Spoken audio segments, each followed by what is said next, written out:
It's happening. It's official. It's not even you can't even deny it anymore. You know what I mean? So it's it is what it is, man. It is what it is. Studies have came out. Studies are here. But anyways, let me pull up the others, the actual studies though. Let me pull up the studies. I thought I saved it. I guess it's not here. But let me pull up the YouTube. Let me pull up my Instagram, all of that.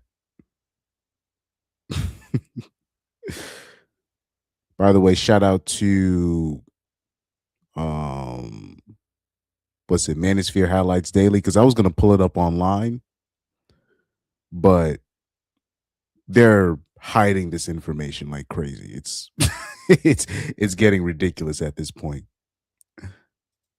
Shout out to Pyro in the chat. But it's getting ridiculous. Usually when stuff like this pops up, when you actually have like a woman that does an actual research, you'll see it on manosphere related or male content related YouTube channels, but you never see it on CNN. You don't see it on New York Times.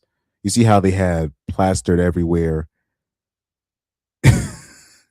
inside the manosphere, right? It was plastered everywhere, right? But with this studies by this Australian lady, shout out to her. I think she's Australian. She comes across the information that we already know. But let me bring it up. Let me bring it up. And feel a lot more negative. So this is what we're going to be going over. This is some interesting stuff. We're going to be going over this a little bit later on. But I just want to show you how hard it is to find this right here. So I'm going to do a copy and paste into a Google search. And I'm just going to show you. Let's do a search. Here we go. So shout out to the Independent.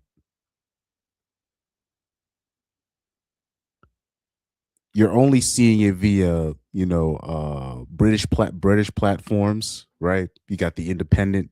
They're covering this. And then they're covering this off, what's it on Reddit. But shout out to the Independent. It said only a third of young women hold a positive view of men, which is not surprising, to us. You know what I mean? It's not that's not surprising, but this is just the realities right now, right? Let me see. Let me do a different copy and paste. Let's do a different copy and paste. Let's see if we can get some different results. You know, let's see if we can get some different results. Let's hit a Google real quick. Let's do another Google. All right, here we go. This is better. So we got AOL.com, MSN. Okay, this is a lot better. So I was wrong. So there are some other publications, some American publications that are covering this, but it's interesting. They're not I don't see nothing on CNN. I don't see nothing on what's it, MSNBC, Fox News. They should have this on Fox News, but even I'm pretty sure Fox News, they're not going to really show something like this because that would also hurt their their bottom line as well. Because they just had an article just recently from last week that said that Gen Z women want to be trad again, right? So that kind of defeats their narrative, what they wanted to push. So they're probably not going to show that as well. Power said because it says he doesn't fit the agenda exactly. So this does not fit the agenda. They're not going to show this, right? But man, we're gonna go over these articles in a little while. Shout out to the Independent.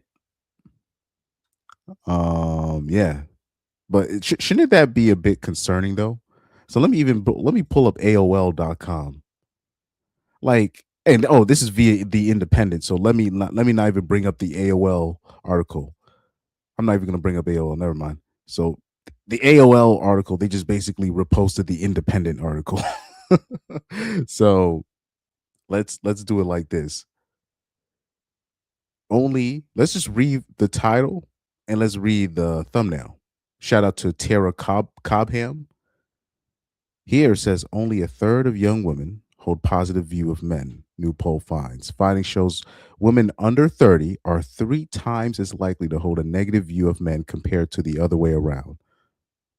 And when I looked at the numbers, when I saw the videos from earlier, they say 72% of men hold a positive view of women. Wow. Only 30, they said like 30, only 30 something percent of women hold a positive view of men. 30, only 30%. So you have basically 70% of women that hate men. But they were talking about the manosphere and inside the manosphere. And anytime they can mention Andrew Tate's name, they gonna mention his name. You know, so this is very interesting. Isn't that ain't that something? You know what I mean? Ain't that something? But anyways, we'll go back to this. I want you. I want let's bring up some let's bring up some news articles real quick. Let's bring up something else I found on Instagram, and we're gonna see the negative side effects of all of these things very soon. Yep. Pyro says 72% of men still have hope in women. And that's because most men don't, like most men our age, most young men, they haven't even asked women out. And if anything, we always say this, the worst, the worst feeling that most men have towards women is the worst that is going to get is frustration. It's never going to get over past the feeling of frustration. It's never going to be oh, men hate women. That's very rare. The men that do hate women are the ones that are around them the most, which are the chads that they sleep with, right? All the stuff that they try to put it on the incels or the guys that don't get laid. And no, the two groups of people that might have a negative, feeling, an actual negative feeling towards women are the ones that get with the most women. So it is very interesting when you're looking at the percentages, right? We always say the same thing. It's only probably like 20, it's only like about 10 to 20% of the men, right? Maybe 30% that are, you know, getting consistent access, sexual access to women, right? And it's kind of been like that historically. And ironically, it's like that's the same number of percentage of of men that actually have a negative view towards women. So this is you see how it all comes together. It's very interesting. Pyro says, Chris, by the way, look at the post I sent you. It's even more teachers. Oh yeah, so right here. So I'm gonna bring you one other example of a female teacher getting caught with a young boy. Yet another example. And if you guys have been paying attention, this has been it's basically every day I'm seeing a new story. I'm not even like I'm not making this stuff up. It's literally every other day I'm seeing a new teacher, a new female teacher getting caught with a young boy, another female teacher getting caught with a young boy. It's a thing. And I'm even starting to see the young men in the comments, they're not joking about this stuff no more. You usually see in the comment section, oh man, where were these teachers when I was young? Those comments are stopping. And especially I told you those comments were going to be stopping when when the ages of the boys are getting younger and younger of the victims. Once the victim ages are getting younger and younger, now dudes are going to be now the older dudes are going to be like, oh shoot, we have a problem. Like, yo, what's up with these female teachers, right? Here we have fifth grade teacher charged with 25 sex crimes against two young students, including rape. They say, according to the reports, a Louisiana teacher, Marissa Noel, age 31, first of all, she looks crazy, but that's another story, faces 25 sex charges, including first degree rape, involving two young students after a second victim was identified, along with additional charges of unlawful communication, harassment, and using a computer to solicit a minor. Right. So this is very interesting. So let's look up her name. Let's see if we have an actual article covering her. If we do a quick Google search, let's see if we can do a quick Google search on her. And right after I find that article, I'll see what you showed me in the DMs, Pyro. So okay, so we got People's Magazine covering this, KBCD. Let's bring up KCBD News Channel. Okay, so let's bring this up. Let's share this tab. Oh man, these advertisements are doing me dirty. But anyways, okay, we got local news live. Let's play it from their vantage point. Let's see what they got. I come from a blue collar background. My dad's a pilot. Let's no advertisements here. But yeah, this girl look crazy, boy. This girl- she got like that face of like, damn, you interrupted me. Yo. These hoes is sick, man. That's crazy. Um, let's see what we got here. Click to unmute the video. What's going on here? Oh, they're not even showing. Let me see if they're going to show the story after this. Let's see if they're going to actually show the story. Let's see.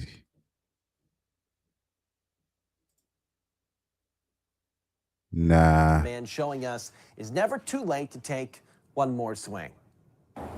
On the west side. SaveIt.org. Let's see if we can find another. What is this? Oh, here's another article of another. They say a kindergarten teacher accused of grooming, sexually and abusing teen for years. Lawsuit says, wow. So they say a family is suing a school district after a teacher was arrested on charges of criminal sexual misconduct with a minor last year. So here we have another article of another teacher, a kindergarten teacher. Wow. Yeah, it's just guys, it's just getting worse and worse and worse. The victims are getting younger and younger. You know, I warned you guys about this. Um, like I even remember I saw something interesting where it was one article of another situation like this, where the teacher was brought to court because she was graping a 13-year-old boy, and they showed a shirtless picture of the black boy, the 13-year-old black boy, and they showed him having like a six pack, what basically be showing him being athletic. And I was like, imagine if they had it was a male teacher that was on trial, and then they showed a a blurred face picture of a 13-year-old girl in a bikini. As they showing that as the victim's picture. Man, feminists would have lost their mind if they saw that. So this is very interesting. Um, so let's read the article of the crazy fifth grade teacher. That girl looked crazy. How look if there was a boy that looked like this, or a man that was working that looked anything similar to this, they would have, the teachers would have had their eyes on that boy. They would have never taken their eyes off that boy. Anyway, sorry, let me turn off my PlayStation real quick. I didn't realize it was still on. All right. Here we go. Let's read the article. A former fifth grade teacher arrested earlier this week for an alleged inappropriate relationship with a minor now faces additional charges after investigators identified another alleged victim. according to the St. Martin Parish Sheriff's Office. Interesting use of language. You're saying inappropriate relationship. No, this is this is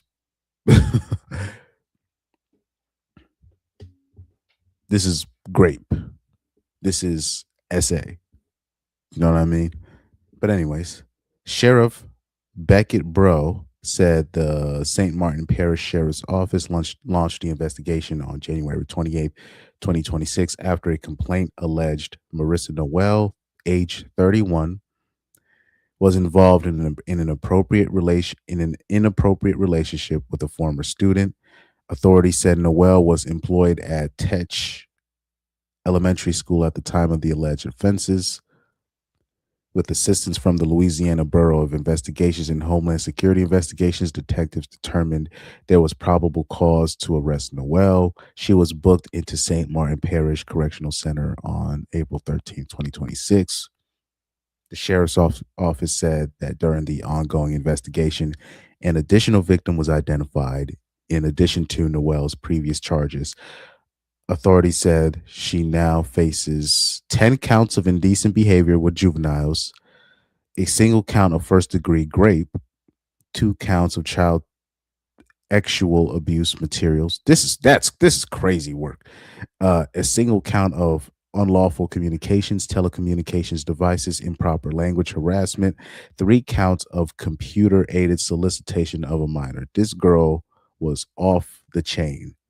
The sheriff's office said bond has not been set on the most recent charges, and that bond for the earlier charges has been set at $750,000. This monster was off the chain, literally off the chain. I'm noticing that, let's look at the comment sections from the World Star, from World Star Online. Yeah. Yeah, people are starting to notice. Okay, now you have a whole ass nigga right here talking about where were these teachers when I was young and all this stuff. Knowing good and damn well if he found out his son was in 4th or 5th grade and she was abusing him, this dude would be livid.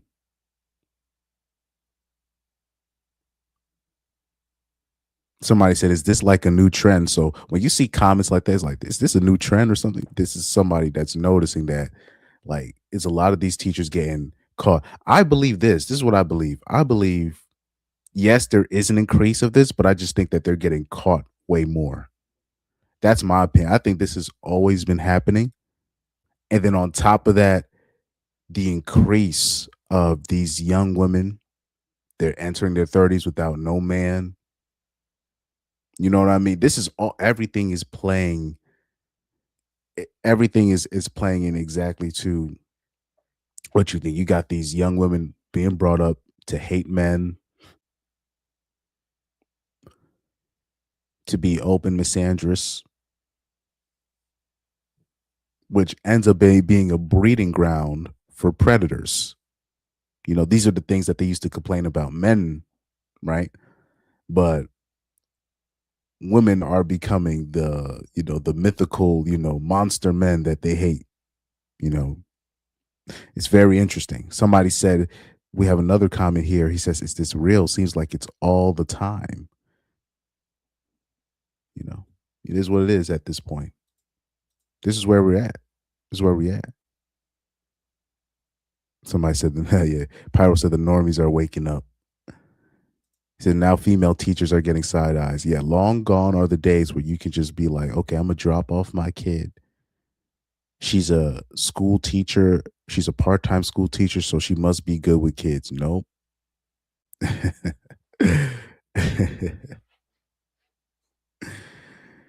Nah, you can't just leave your kid at a random woman's house no more. Those days are gone, right? Oh man, this is crazy work, man. This is diabolical work. Right here. This is diabolical work.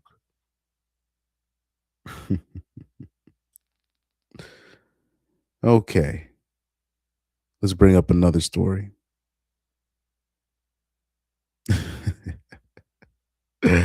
Let's bring up another story.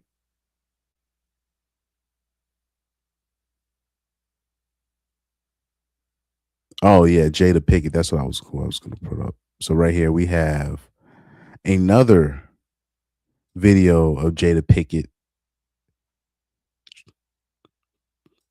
trying to throw her husband Will Smith under the bus. Here, Jada Pickett is at some kind of banquet, celebrating her book or celebrating herself, the narcissist that she is, right? Here she says, Jada Pickett says she admitted to cheating on Will to protect his ego, claiming she could have taken it to the grave, but chose to come clean to protect her family and put her own happiness aside to support his. So imagine she cheats, but Will Smith is still the problem. This is the funniest thing. let's hear her out here. This is beyond hilarious at this point. I can love myself and love others, that we could all be on the road together. So I'm like, well, I'm gonna have to speak my truth. As soon as somebody say I'm about to speak my truth, you you about to hear a whole bunch of lies.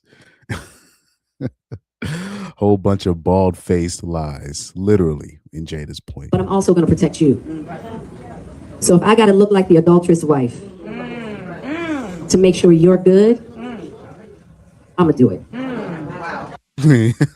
You hear the women in the background, they're like, oh my gosh, she's so deep. If I'm gonna make myself look like the adulterous wife, that's literally what you did. How you blaming Will for you cheating? This is crazy, man. But that's a typical move, Y'all, I learned how to love myself and not leave Will on the side of the road. And I hadn't learned how to love Will and not leave myself on the side of the road. In that moment, because I felt so. Pyro, you hear it too, right? The women are like, they're saying, they're agreeing with this like it's like it's spoken word. This is ridiculous, man. This is embarrassing. This is terrible stuff right here. This is embarrassing stuff right here, man. Come on. So bad that he was in this situation. I decided I'm gonna love you, Will, and I'm gonna leave myself at the side of the road. And on top of it, I want Will out. I don't want him part of this. Okay, I'm the bad guy. I'm the worst. Great. Let's be done with it. Right. I wanted it done. You got your answer. I'm the adulterous wife. Let's be done. And let's move on. As to get him through it, the family through it, let it go. Right?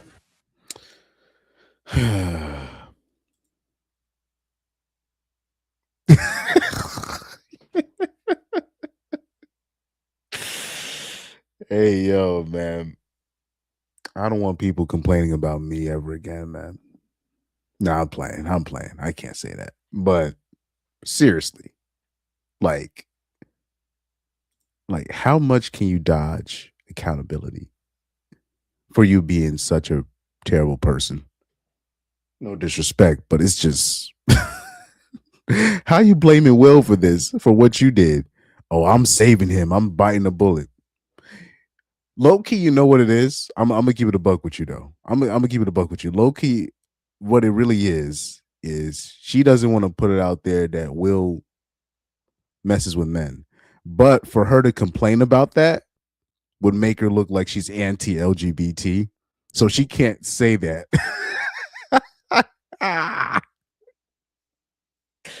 Oh man. This is it is what it is though. It is what it is. Jerry Solero 1541, he says all them hyenas in the background snickering and snarling. Literally, hyenas in the background. Literally. This is mind you, I'll say this. This is these kind of stuff like this, these are no different than like the women conferences that you see that are like for the church women. I've been in those conferences. play music at some of these conferences. It's no different. It's really not that much different. I ain't even gonna hold you. So yeah, Jada here looks like she just like this is just a terrible look. And then hearing the woman agreeing with her, this is just a bad look overall. But I've seen stuff like this before. This is very common, believe it or not. And but I had to learn. That was a big learning moment for me. I wouldn't have been able to see that aspect of myself that needed to learn that I could love myself and love others, that we could all be on the road together. Yeah. I gotta look at the comments. I hope they saw what we saw too. With I'm like, why are the women agreeing with her? So, look at this comment right here. Somebody says, "Grok, is this woman normal?" Like, what is wrong with this, bro? Look at this comment right here. This is funny. Somebody said, "Yo, women are the masters of flipping ish." He says, women will flat out tell you the reason I killed you was so I could protect you from killing yourself. I'm going to use that. I ain't even going to hold you. I'm going to use that one day. I'm going to use that. Look, I cheated on you so I can save you from you cheating on me first. So I saved you from making you look like the bad guy. That's why I cheated first. and I'm gonna need Pyro, and I'm gonna need Jerry. I'm gonna need all of y'all to give me an amen when I do stuff like that. King Pick 6 says, "What's good, Chris?" Hey man, Jada is a demon, bro. Did I ever save? No, I never saved the sound bite. I had the remember from Black Panther. Remember the scene from Black Panther? Let me pull it up for you. Let me pull off that clip. You bald-headed demon. I said I was gonna clip it. I have the clip saved, but I didn't edit it. Bound before us as we choking on their fuzzy adornments. you bald-headed demon. Show some. Like this when we refer to Jada Pinkett, that's just gonna be her name, the bald-headed demon. They're choking on their fuzzy adornments. You bald-headed demon. Show some. That's gonna be that's something I definitely got to clip. By the way, that scene in Marvel, they said that was like completely off script. They said that was even part of the script. Yeah, like Jada, she's a bald-headed demon, just straight up. There's no ifs and ands or buts about it at this point. Just a straight demon, man. Oh man.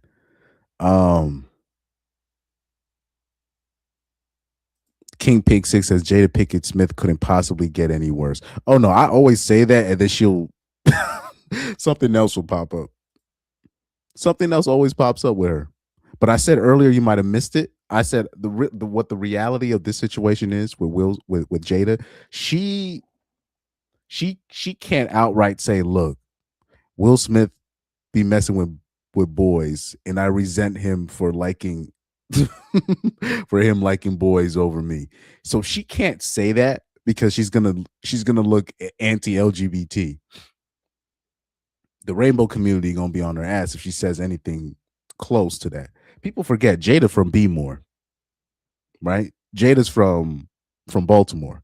So we already know women are the most homophobic, and black women, it's not even close, the homophobia. So so how she really feels about Will and what he does and with his alternative lifestyle, you know, her view on the rainbow community might be even like worse than what you think. Now, what's interesting is Jada has also admitted that she swings both ways as well, but you know how this game works. You know how this game works. It don't matter. That don't matter. Somebody said, "How do you protect a man's ego by admitting his trophy has been borrowed by another man?" Oh man. Oh, somebody has it. He said, "You bald-headed demon." Yeah, I gotta clip that. I really have to clip that.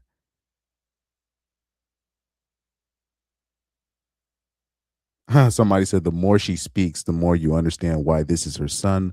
The mental illness DNA clearly came from her." But like I said, we also got to keep Will Smith. We got to hold him accountable. Because really, when you look at how he met Jada in the beginning, him leaving his wife, his first wife, right, and joining hands with this demon right here. I mean, how many times? Like even Jada said herself, I told Will I didn't want to get married and all this stuff, and you still went through with it. Ev- Eventually, I got to start holding a man accountable for forcing a situation like this.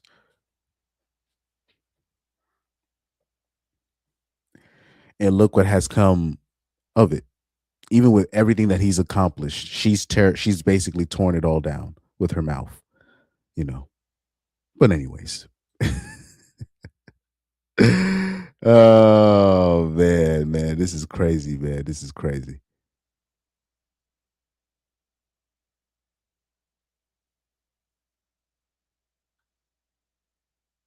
Oh, also, did you guys see that story about Ruby Rose and Katy Perry? So this is I think this is a different, yeah, this is a different Ruby Rose. So we know, we got the Ruby Rose, the RUBI, right? We have RUBI Rose, right? The the um the light skinned chick, right? We got RUBI Rose, and then you have Ruby Rose, right? The white female entertainer, right? So Ruby Rose, this is a different Ruby Rose now, right? Has accused Katy Perry of actually assaulting her around 20 years ago. She alleges Katy Perry rubbed her disgusting vajayjay on her face, causing Rose to vomit. She adds that she filed a police report regarding the incident a few hours ago. So what was very interesting is when Ruby Rose, right, RUBY Rose, when she came forward with this,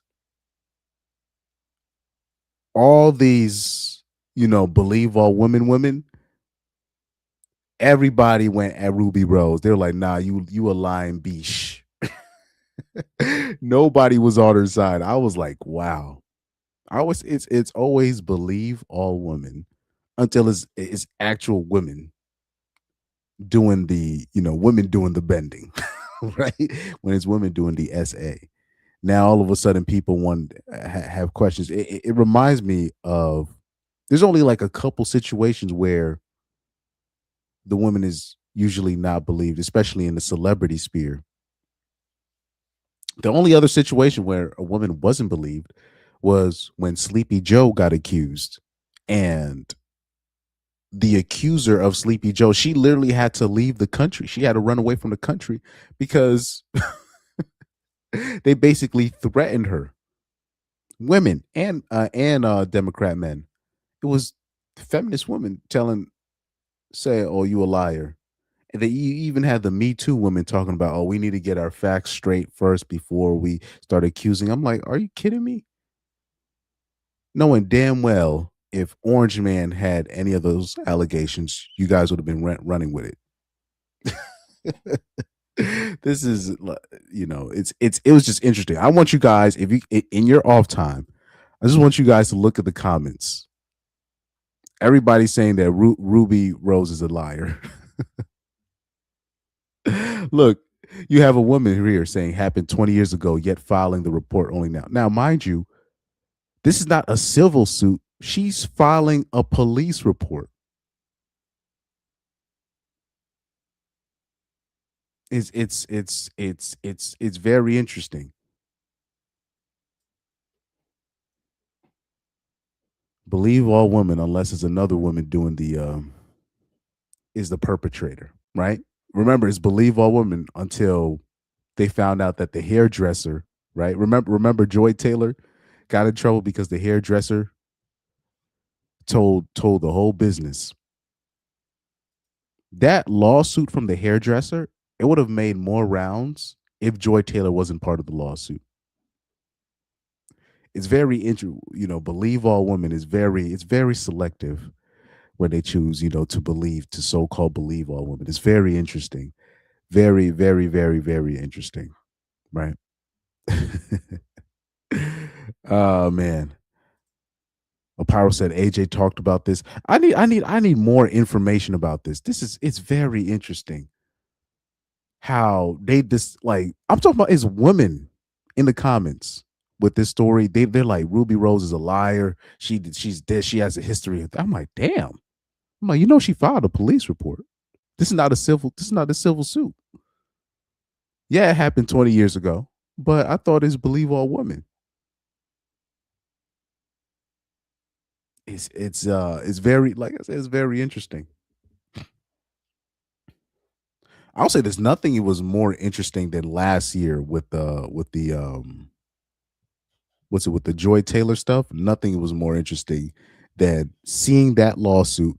And I read the whole paperwork to you guys. And I was like, this is the first lawsuit I've seen from a female where I believe everything on here. Even what she said about Skip Bayless. I believed that as well. And nobody wanted to touch it. Nobody on TV wanted to touch it. Only Cam Newton had the balls to hint towards it. And when Cam Newton mentioned it, Stephen A. Smith acted like he had no idea what he was talking about. I was like, I was laughing my ass off when I saw that. By the way, I have no I respect Stephen A. Smith for being entertaining, but I've heard like a couple of black Republicans, they always try to big up Stephen A. Smith. Nah, this dude, I have no trust. I don't trust that man at all. When you're talking about a man that will sell out to the establishment, a man that will sacrifice his own pride, sacrifice righteousness just to make the establishment happy, even though he knows how that's going to end up, that's Stephen A. Smith, aka Stephen A. Snitch. That's what Ticket TV calls Stephen A. Smith. But it's interesting when the moment of truth came, Cam knew he didn't even address what was happening with the Fox Sports. He just hinted at it. Molly tried to explain what Cam was trying to say, and Stephen A. Smith was like, I have no idea what he's talking about. I was like, oh, you a bitch, man. Come on, man. Come on, you a bitch. You a bitch. But anyways, B. Watson says, one thing I give Alan Delon is that he just kind of understood the nature of cinema, marriages between actors. Let me see. Alain Delon. I don't know why that's not ringing a bell. Alain Delon, French actor.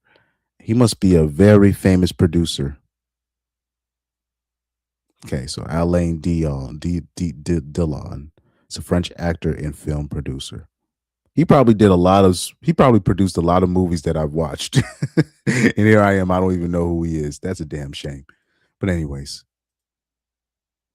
it's very interesting. Believe all women it's very selective. I want if you guys get the chance, just look at the response. And I'm pretty sure AJ probably hinted at the same thing.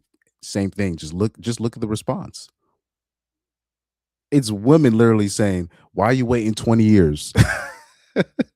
They sound like me now. They all sound like me. Nobody believe her. Why is it now? It's just unfathomable. It's unfathomable for them to see to be like, oh, a woman being a predator, a woman that I like being a predator. No way. Oh man, this is very interesting. By the way, speaking of female reporters, let me give you a little something. Let me give you a little something real quick. Shout out to Skip Bayless. Let me see if I can bring up that clip. Oh, actually, no, let me leave that clip alone. Let me bring up this clip right here. So I don't know if you guys know who this streamer is, Sina. I hope I'm saying her name. Is that how you pronounce her name? Sina? It's it's this Asian light skin biche. That's a very famous streamer. I don't really know her name, but I'll be always seeing her everywhere. So she recently received backlash for openly defending her 30-year-old roommate, Bonnie, who openly admitted to sleeping with a 16-year-old minor. And I want you to see Sina's response. This is some funny stuff. This is some funny stuff right here. Why are you letting people talk shit about your roommate, brother? Like, I don't know how to say this to you. I've already talked about this off stream with her. You don't think if I haven't talked about it off stream, I don't know what's going on? It's on her at that point to deal with it, and she asked me not to. Like, beyond that, I don't know why you think I'm being a bad friend. If she asks me to say something, then I'll say something. If you don't, like, use your brain for a second. You know what I mean? Like that is a grown. She sounded like R. Kelly now. Use your brain. Use your common sense. Men have been. I'm talking about men have been tamed and shamed and beat down into making sure they say things to make sure they don't get the females upset. And then when you put women in the same situation, they're standing 10 toes down in their hypocrisy, as I like to say. Isn't it? You put the woman now in the same situation. Now she's standing 10 toes down. Man, look, my roommate's a grown, she a grown ass woman. Remember, I told you the story when I was in college about the 19-year-old college. I think she was 20. But nevertheless, there was a high school boy that was sleeping in our room, and she was trying to crack that 17-year-old boy. And she was 20. Right? So this is this is very, it's a lot more common than you think. But then when I say I'm not really tripping over the R. Kelly stuff. Oh, you defending predators and you doing this. Or when stuff like this happens, you're like, this is the shit that be happening behind closed doors and people know about it. I'm not tripping over it. Chris, what are you saying about the 30 men picking a high school girl? Look, I don't know. And I'm not tripping over it. But then you'll have a female streamer right here just standing 10 toes down defending her roommate, mind you. She could have easily thrown her roommate under the bus, and she like, nah, I'm not letting you normies letting you tell me what to do. This is some interesting stuff, man. Use your brain for a second. You know what I mean? Like that is a grown ass woman. If she specifically asked me to handle a certain way, what do you want me to do? But then at the same time, I'll say this: I'm not gonna let my chat be filled with a bunch of people. I'm gonna just handle how I handle it. But like, yo, use your brain for a second. You know what I mean? It is what it is. But like, don't tell me what to do. It is what it is. Don't tell me how to think. Your thoughts ain't my thoughts. She turned into Rev X. Can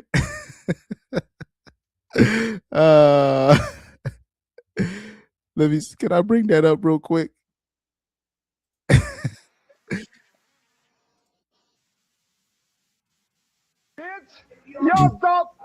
Your thoughts ain't my thoughts. I gotta clip that part of the sound bite as well. Man, when you put them in the same situation, they're gonna stand 10 toes down. This, like, I'll give you another example. Like, people don't pressure Rihanna into, marrying ASAP Rocky because she has more money. And if they do get married, or if something happens And if Rihanna forces him to sign a ironclad prenup, it's going to be all these girls praising Rihanna, even though they literally could have came off of a 24-hour tirade of shaming their own man into why they shouldn't have to sign a prenup. But if Rihanna does it, you go, girl. You know exactly what you're doing. That's why I try to tell dudes, stop letting women or what you think women are going to respond to define how you speak on certain things, right? It is what it is. I don't know what to tell you. And it's not is what it is on like some blanket shit. Obviously, I'm not saying that, but you know, what are you gonna do? But listen, I handle my business the way I handle my business because that's how I've always done it, and that's all you need to know about it from my side because I handle business when I need to. She said, "I'm standing on business."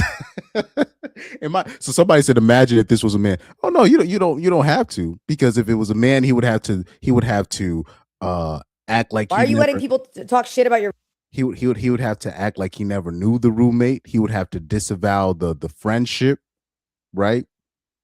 He would have to openly shame him and kick him out, because if he does anything less than that, even him knowing the roommate could have gotten some of his sponsors taken away, right? Remember what happened with Kai when they thought his friend did something to a girl and they were threatened. They were saying Kai needs to step in front. But like I said, but when it's a female, she like, I'm gonna handle my business how I'm gonna handle my business. You're not gonna tell me what to do with my 30-year-old roommate cracking sleeping with a 16-year-old. that ain't none of your business. Oh man. I'll say there's a lot of these broads, they got more nuts than than men nowadays. It's funny, man. And I'll also say it like this: a lot of dudes out here, that shit that they be doing, you know, censoring their own speech if they have a strong feeling about something, just to make sure the females around are happy. I'm talking about when it matters most. I'm talking about when it matters most. Because I'll say this: I'm not going to say your reputation, but people can tell when you're doing certain things for attention, and when you're speaking from the heart. If you're speaking from the heart, this is my opinion, when you're speaking from the heart and you trying to stand on business, even the most liberal, left-minded female should be like, oh, okay, that's just how he feels. It is what it is. He really believes that. A lot of stuff, people will bring up certain stuff so they can garner, so they can get a reaction, so they can get a rise out of the other person. The perfect example I will say is me, right? In a certain situation I was in, somebody try to slick talk, somebody that I know tried to slick talk on Corey Holcomb, right? This is when the TMZ video came out, and there were females in the group chat, right? And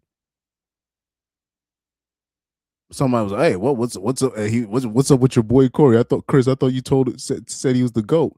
And I was like, "No, this particular woman has a history of being a problem, and frankly, since Corey doesn't have a history of doing this to women, whatever happened to her, she probably had it coming, right?" And people were laughing in the chat.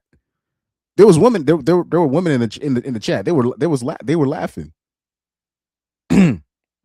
Even one of them, very, very pro female, they was laughing, because they know that, first of all, they know I don't even talk. I don't be even OD talking like that. So if I'm saying that, they're like, oh, that's probably they're probably gonna be keen to even look at the Corey Holcomb situation. They were like, maybe there's something to it, because Chris doesn't even really go off like that. But what you have clown ass dudes nowadays they'll think they're funny by sharing like Kevin Samuels videos in the group chat and they'll send you countless Kevin Samuels and Andrew Tate stuff just so they can get a rise out of a woman or an employee that a colleague that they don't like working with. Nah. That's not when you drop the hammer. There's gonna be a time to come where you can really speak how you really feel, and you will not lose you won't lose no points, right? But anyways, B. Waska says Alan Delon was 1960s Chad, and he didn't really seem to become super romantically close in terms of marriage with his wives, but after divorce, did keep friendly. He just seemed to have trust issues. Okay. What? Excuse me. Why do you know? That's what I was gonna say. How do you know all the historically who the Chads were from each decade? This dude got the B. Watkins got the what's it, the glossary. This was the sex symbol of the 60s. This is the sex symbol of this. I don't but people will say the same thing of me, right? Like I know which athletes are the ones that the women love the most, and those are the athletes that tend to get the most hate. I know this kind of stuff too, so don't even worry about that. B. Waska says, while I hate the boys, the most dead and accurate portrayal of the conservatives, double standards, and weakness. This is B. Watkins. This is what I was trying to say. This is why I never crushed the boys on their interpretation of the conservatives. They were spot on, bro. I'm telling the boys. I know people will say it's gone woke, but I disagree. I've always disagreed because they've always had faggotry in the boys from season 1, and nobody complained about it. Season 2, they would show faggotry, and it only became the boys have gone woke once they started, making Homelander into when they started using Homelander to make fun of the conservatives, or to basically make fun of the alt-right, the far right, right? And I had no problem with it because I thought they were spot on with everything. Even the remember they made fun of the liberal movies, how they wanted Maeve's girlfriend to wear the Hillary Clinton suit. She was like, I don't want to wear this shit. He said, no, this is gonna be good for him. The boys are spot on. The boys are spot on. That show is spot on. I'm talking about with everything. What people don't understand is everything that you see is a production. Everything. It's all a production. It's all a production. Everything that anybody that they'll tell you to hate this person, even the memes. There are people there's certain celebrities or certain entities, certain corporations, they have bot farms, right? They already have people to make certain memes so they can pass, or they can normalize certain things. So they'll normalize it through memes. The far right has it, the conservatives have it, the liberals have it, the far left have it. They're all using these tools. And it's all about points, popularity, the court of public opinion. And the boys basically show you this is how politics work. This is how the athletes, I think, when it comes to the superheroes, that's kind of another as metaphors that we use for, like, the athletes or the politicians, etc., the people that we hold high in regard, right? So the boys, I'm sorry, they've always been spot on to me. They've always been spot on. They be making fun of A-Train in those black movies. You're a person from the streets, and you're finally. They was making fun of those. Bruh, what? The Boys is spot on, man. They're spot on. I've never me personally. I don't buy the whole they gone woke because they've always had the gay shit in the Boys. They always had it. Like even in the first season, I'm like, God, I'm like, why do you got to put all this? Why do you got to put? Why do you got that? Why do you got to put this fugazi stuff in there? But nobody was complaining at the time because they were just making fun of like just the politics, the liberals, some of the conservatives, but they it was mostly they're making fun of it was a whole satire of the system. You know, the VOT, right? They were the whole system, right? Now maybe I need to look up who are the recent film directors in terms of if it's going a certain direction, but they've been spot on about the conservatives. Some people might be mad about that, but that's it is what it is, man. B. Watson says, LOL, Chris Mike. Unfortunately, I am big into the looks maxing and stuff. And also, I just like cinema history and stuff. Oh, so that's your thing. All right. That's, yeah. So you're just more into the cinema. So you're basically, you're more similar to Corey Holcomb. Like Corey Holcomb is the same way. Like he'll, this dude was talking about, I did I do that? Did I forget to do this? But then this dude will know a whole scene from a movie from the 1980s. I'm like, how does he know that? Or he'll be dissing somebody, he'll be roasting somebody and mention some obscure character from a 80s or 90s kids TV show, and then I'll look up the kids and TV show and I'll just be crying laughing. I'll be like, I'm like, first of all, how does he even remember this character? They showed only one season of this in the 70s. And he remembers this obscure character. Oh man. Ellis is here, says, referring to your title, this is just in We Always Knew. Yeah, it's the funniest thing. When you see these studies, right? Because I'm about to go into this next. When you see these articles, like these people are so slow.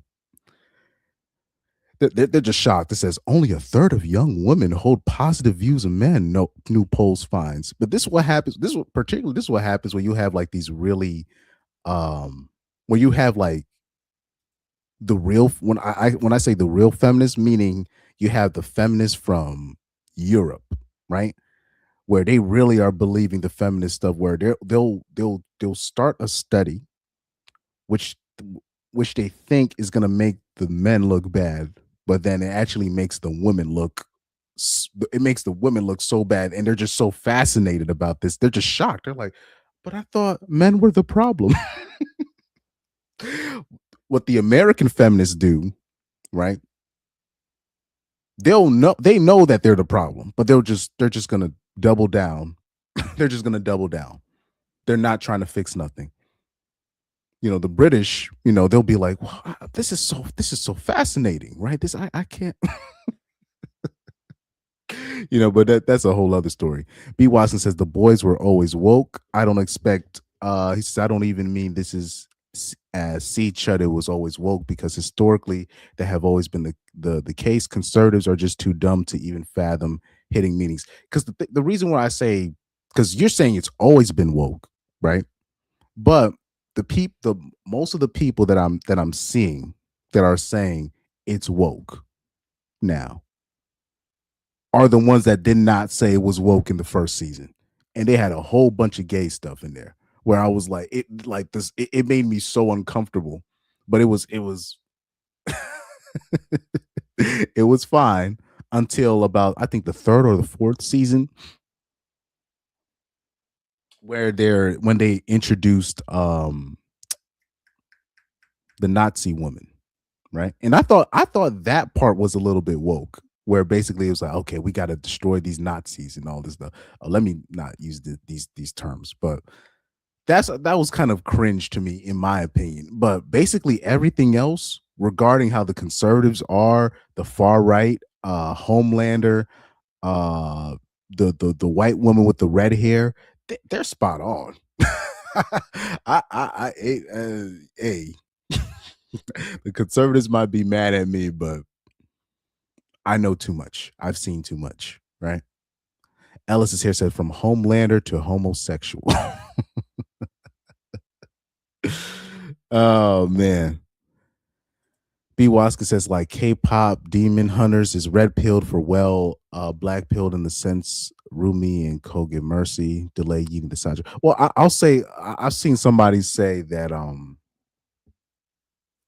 what's it? They said that One Piece, whoever the main character for One Piece is a great example of how men should be in terms of their mentality. So there's a lot of people online, they will call themselves red pilled Luffy or something like that. Yeah, that's his name, Luffy. They'll somehow relate the red pill and they'll relate it to Luffy, the character from One Piece. Now, One Piece, that's one of the animes that I've never really watched for real. I've only seen clips. So that's one anime that I really got to start taking seriously.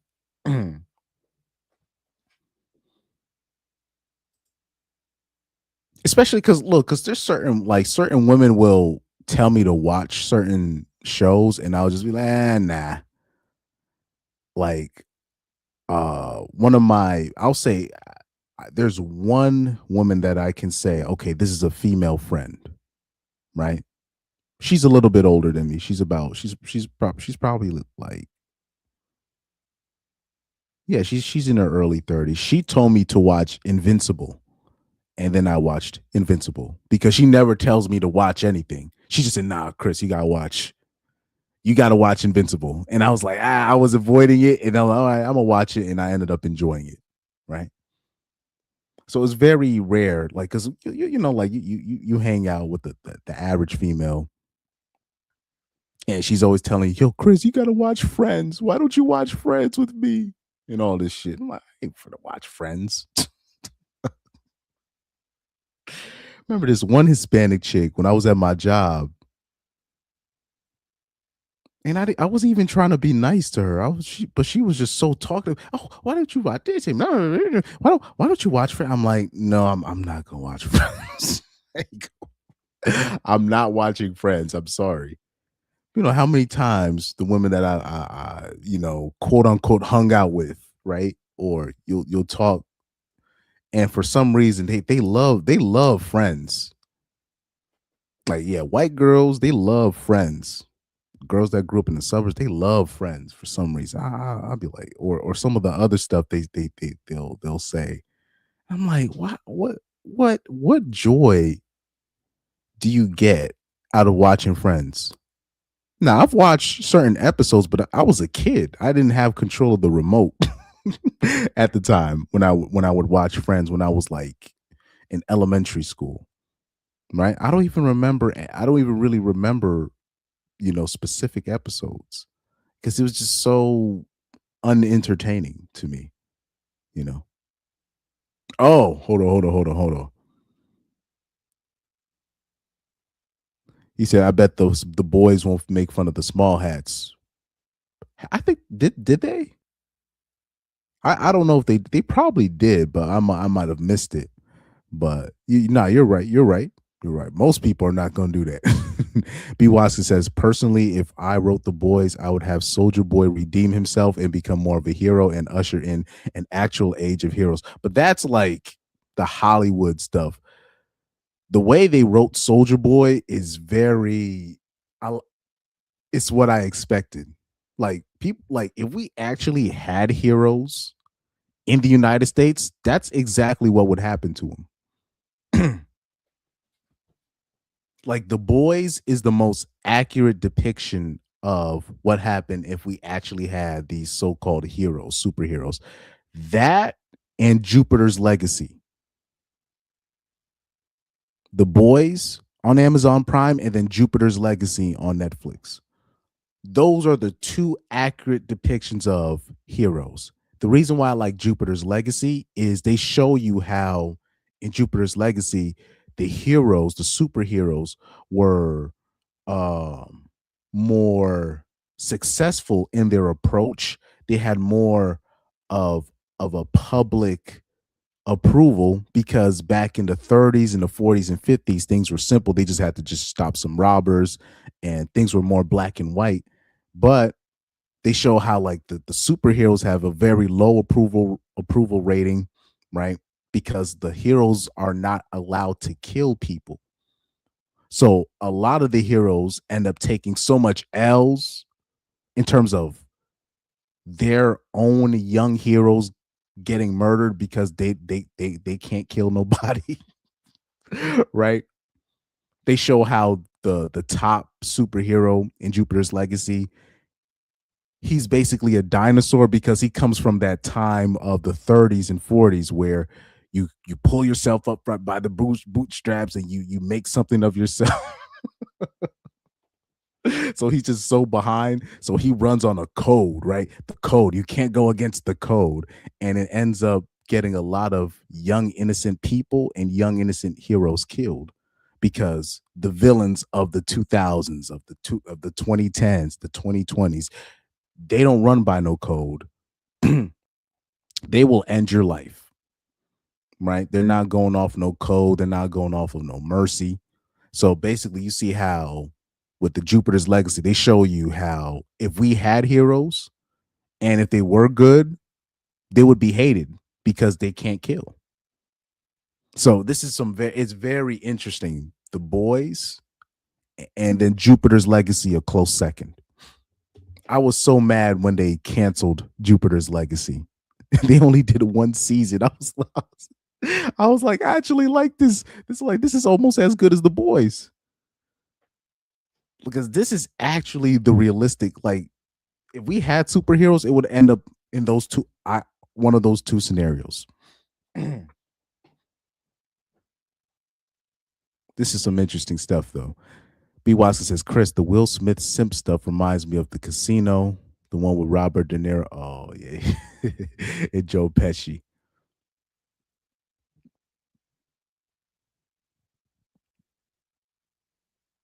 He says, ultimately, what I got as a young dude from Casino years ago is that ultimately stability, wealth, and power can't buy a woman's love. If she loves Chad, she will love him even if he's broke. And you just gotta learn, just in general, you can't control what women will respond to. It's just you can't do that. There's just too many real life examples, especially in my personal life, where I'm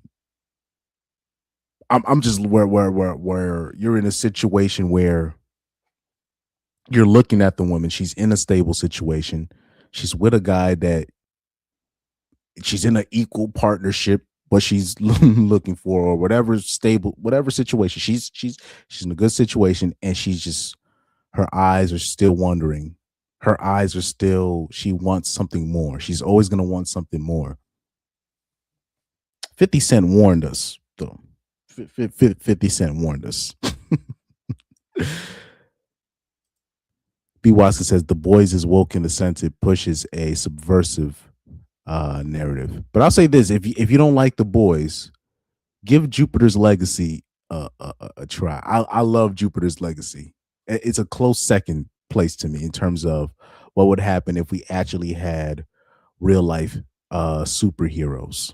I think that's a very powerful series. I just wish they never canceled it after season 1, you know.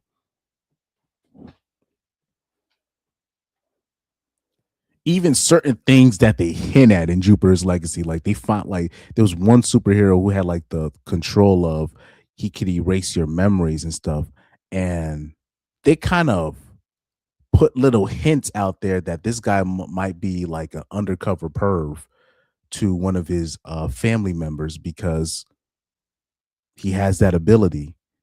And they show that he was supposed to be this good, stable guy, even with all this powerful, this power that he has. And then and then later on in the series, you find out sorry, later on in the season, you find out he might have done the worst dirt of them all. It's Jupiter's Legacy. That's something I don't think I've really endorsed it on this channel yet, because I'm very selective on which series that I want to endorse. But Jupiter's Legacy, it's an interesting, it's very interesting. B. Watkins says The Boys throws jabs at the left, but it ultimately frames it as misguided or well-meaning intentions, just badly executed, while the right is always falling into dangerous roads no matter what.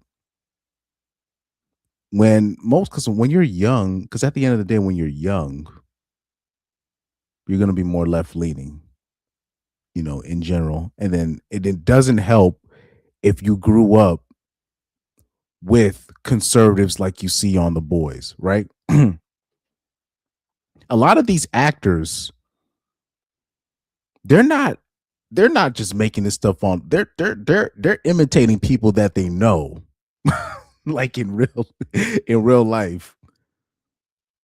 Like Bernie Mac was one of the best actors and the best comedians, but the reason why he was one of the best actors and comedians and entertainers in general, because he was imitating people or reenacting people that he knows. Let me see. Let me give you an example of this. This is why Bernie Mac to me was one of the best, because this is like, you could tell like the stuff he was doing is something that he saw. Right? You see,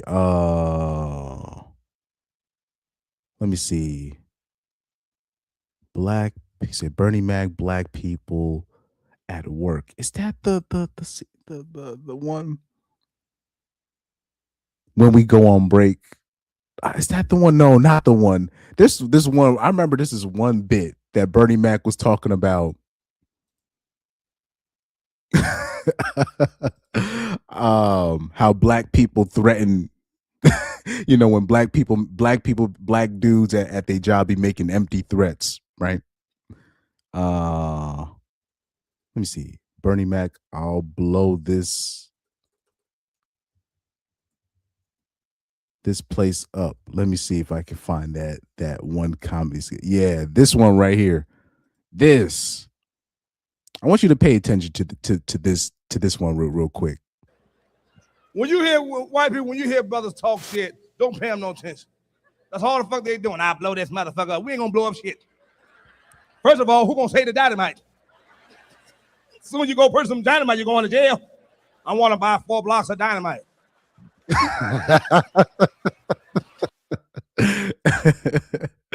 Oh man. Let me skip forward to this part. Now we'll tell you we're gonna blow some shit up. Especially like if we come to pick up our check and you ain't got our check, then we'll procrastinate that we're gonna blow. I'm here to pick up a check.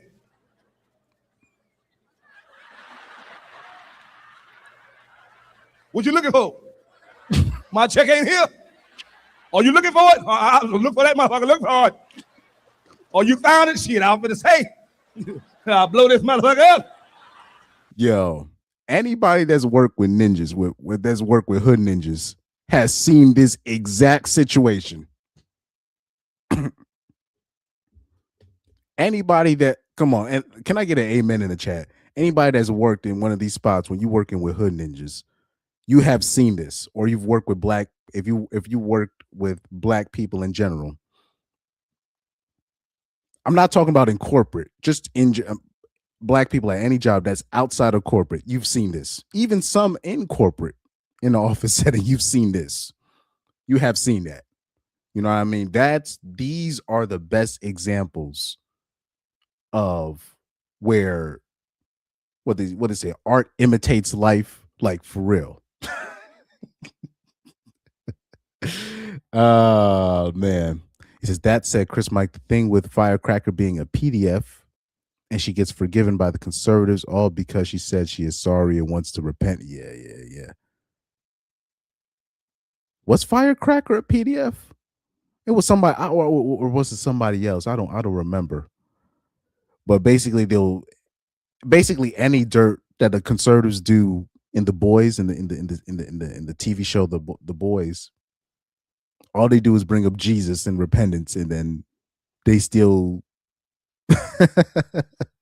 they still retain their popularity. He said Friends was huge in the 90s. Yeah, I never got the hype behind Friends. I'm sorry. B. Watson says season 3 Soldier Boy is more like an anti-hero that could actually lean into being more of a heroic. Nah, I didn't look at, because remember, they showed you what Soldier Boy was back in the day with the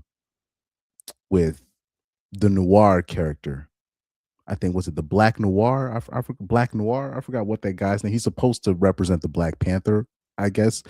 But they showed you what Soldier Boy used to be. He was basically worse than Homelander, right? So that's oh man. Yeah, exactly. Yeah, celebrity culture. Yeah. I wouldn't say athlete. That's true. You're right. I wouldn't say athletes. It's more, yeah, that's what I was thinking about. Basically, the celebrities, the actors, right? He said, personally, I think Ben 10 is a bit more grounded in a person becoming a hero. Nah, I disagree with that. Even though I love Ben 10. I love Ben 10. That's one of my favorite series growing up. Adam A. Du said The Boys was good because anyone could die. Homelander was savage. Now it's more corporate writing. Can't have anyone die. I didn't watch season 3 to 4. Now, that is true. There are less people dying per se, but I still love The Boys. I love it. I love it. I love that series, man.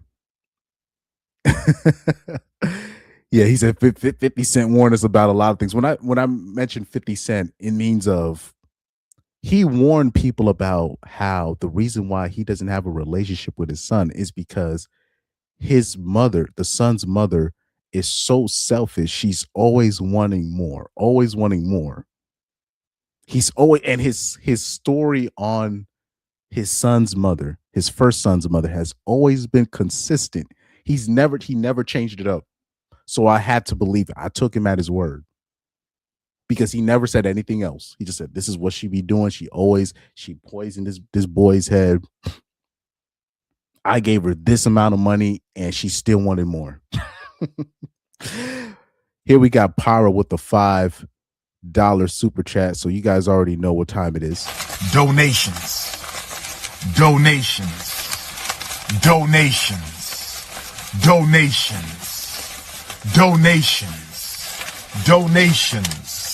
Gifts.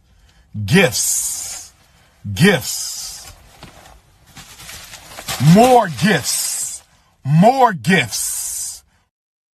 Pyro said an interesting comment.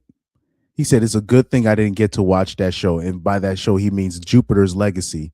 He says that show that's lame. No kill rule never works in Batman, and it will never work.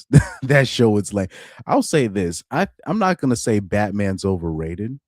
I got respect for Batman, but his way does not work. No disrespect to Batman. His way just does not work. You know, like when it comes to heroes, I like who do I like? Because I when it comes to a conservative Christian character, my favorite Christian conservative character in all the superhero movies is Nightcrawler. I think Nightcrawler is a great example of what it is, in my opinion, to be. He's a very interesting example of showing, his religion and showing it in a very positive manner. So much so I remember in the X-Men series, he was so good. He got Logan and what's the other woman's name? The bitch that be touching people and getting their powers. Rogue. He got Wolverine and Rogue to convert. Yo, I was like, Nightcrawler's cold. He got 2 converts. So shout out to Nightcrawler. He's probably my favorite Christian conservative character. right? In terms of out of all the superheroes. Um King Pick Six says, I love the Bernie Mac show and everybody hates Chris. Yeah, he said, and Martin from the 90s. Look, I'll say this, Bernie Mac, a lot of his stuff, the characters he played, he's imitating people that he saw, that he knows. Same with the actor Matthew McConaughey. These guys are imitating people that they grew up with. I'm convinced. Because the way they got them spot on, this is not something that I'm just gonna make up somebody in my mind and this is the character that I've always wanted. No, they're imitating somebody they know. Remember Matthew McConaughey's character in them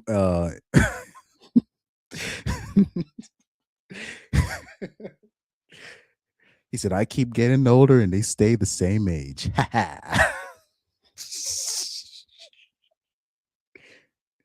He said, what's that high school roster looking at? What those chicks looking like, man?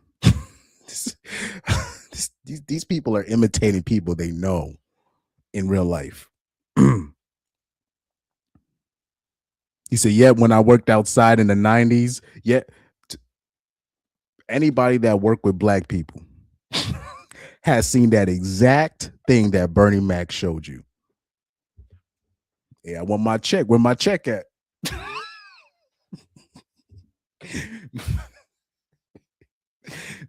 Man, anyways, I got stories for days on that. Straight up, man. B. Watson says, honestly, 50 Cent, I doubt ever got over the betrayal he lived through life. So personally, I couldn't let things slide with the betrayal from his son. Yeah, that's why he was the first man where even when I was so left leaning when I was younger, I always gave 50 Cent a pass because I was like, you know what? He's, if anything, as petty as 50 Cent is, if anything, he's very consistent. So I'll give him a pass for this. And then the older you get and you see exactly what he's going through. And then especially when that interview came out, when his son was talking about $8,000 a month ain't enough, and he was sounding like his mom, I was like, oh, hell no. Nah. Kwame Brown said that video should have been like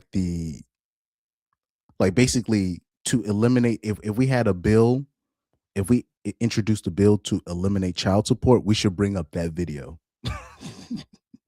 of 50 Cent's first son talking about $8,000 ain't enough. This boy said in the interview, he said, this boy here, he said, 50 Cent, my dad, he's mad at my mom because she got new dick. I'm like, what kind of man says something like that? I was like, what? I when I heard him say that, I was like, oh my God, I could not believe this. By the way, Marquise, if you're listening to this, you think your dad couldn't get your mom back?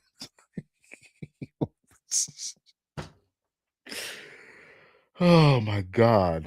I don't know what's wrong with these boys here. But after seeing that video, that should have been like the case, the evidence to eliminate child support. Show that video right there. It was a lot of people was like saying, oh, 50 Cent, I was wrong about you. My bad. Oh, man. Anyway, shout out to B. Waskins with the $9.99 super chat, man. We are. I always said I was going to get a different soundbite, but this is going to have to stay. Donations. Donations. Donations. Donations. Donations. Donations. Gifts. Gifts. Gifts. More gifts. More gifts. B. Waskins says, personally, Chris, heroes who don't kill to me aren't really heroes. They enable evil. I put more trust in the Doom guy, Dante Masterchef over Batman or Superman. I like Doom. I like Doom. I think they're doing a movie on Doom. If I'm not mistaken, I'm pretty sure they're gonna do a movie on Doom. But I'm not gonna say I love anti-heroes. I'm just gonna say there's only certain heroes where I can respect. I like, you already know who I like, right? Nightcrawler, because I like his representation of he represents his Christianity slash Catholicism well. I like personally, and then on top of that, when you think about Nightcrawler's his past, he has like such a tragic, like, you know what I mean? I also like who's another X-Men character I like? I like Colossus, the metal guy, the guy from Russia. I like him. I also respect, let me see, because when I'm thinking about Marvel,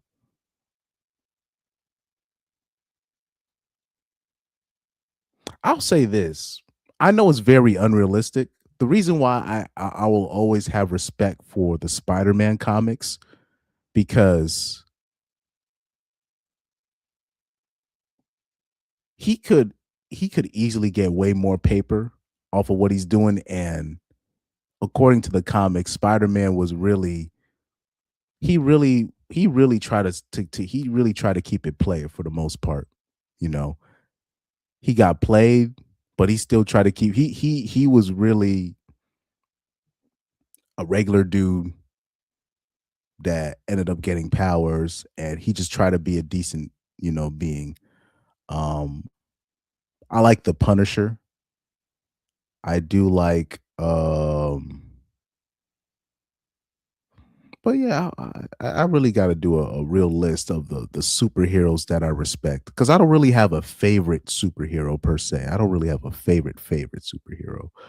Um, oh, you already know I like you already know also. I like Static Shock. I like Static Shock, man. And it's not necessarily because of the black thing. Is There's a specific episode that Static did. It was a crossover DC episode where he did a show with Batman, right? It was a crossover DC episode, and I really, that's my favorite Static Shock episode, low key. Y'all know I don't know if you guys know the episode I'm talking about. It's the one where Joker was in it. That's my favorite. That episode to me made me a fan of Static Shock forever. It's a old episode. I could talk about that a little bit later. Let me talk about that a little bit later. Um, but yeah, you see Dante Masterchef over Batman or Superman. Well, Batman or Superman, like, I think Batman's a bit, I'm not gonna say he's overrated, but like when I was younger, I get it. When I was younger, I love, one of the best animated series of all time is the Batman animated series from the 90s, right? No question. Might be the best animated series of all time, right? But I just don't like, it's not necessarily him not having powers, it's just his way of doing things, where basically the villains just go to art, they go to the asylum, Arkham Asylum, and then they just come right back out. I'm like, so these people don't even go to jail. They don't even go to prison. They just go to Arkham Asylum, and then they just get away with what they get away with, right? Um, that's just the thing I don't like about Batman. Just the story of Batman.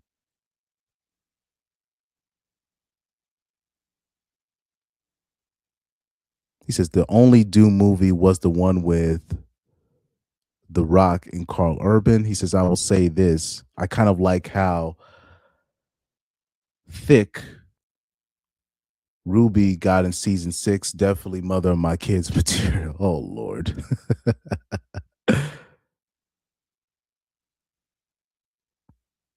Is there any female heroes that I like? I got to think about that. Any female heroes that I like? Hmm.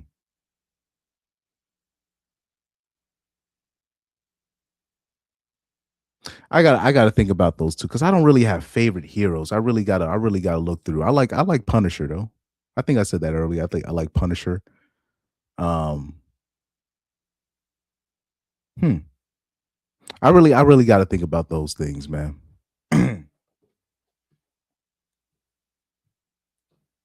Because now I'm thinking about DC. Oh, I told you who I liked from DC. I think I showed you guys. Let me see if I can bring him up. Let me bring him up. I think his name is The Question. DC. Is that his name? DC? Because I remember watching, man, this guy might be my favorite DC character. I'm not even gonna hold you. I love The Question, man. This boy was the best. I think I told you guys this as well. I think I told you guys this. The reason why I love The Question, man, the reason why I love this guy is because I just remember in the show, what's it, DC? What was it called? The Justice League animated series. I just remember people would keep their distance from The Question because he would just ask certain questions and then he would always get put in a chokehold by one of the superheroes. He always asks the right question and it just triggers people. I just love it. I love how he just triggers people by just asking them simple questions. The amount of times people just kept putting him in a grip hold and he was basically ostracized. Nobody wanted to hang with him.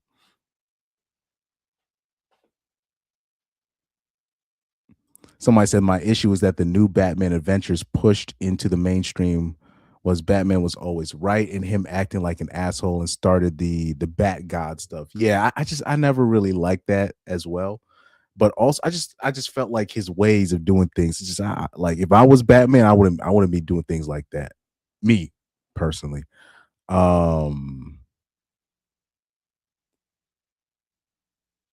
He said if we're talking about female heroes, you ain't gonna find any. He said thoughts on Judge Dredd. Hold on. Do I know who that is? Let me see. Judge Dredd. Who is Judge Dredd? Oh, the hero Judge Dredd.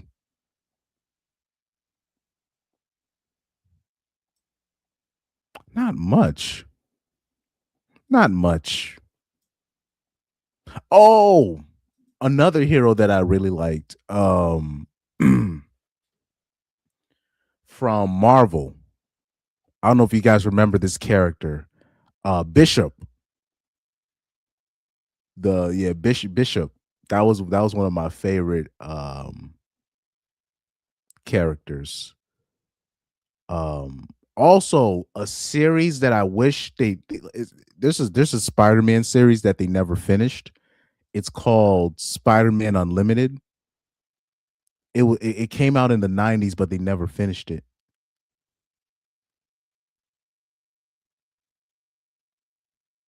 Somebody said Gwen Tennyson as a female.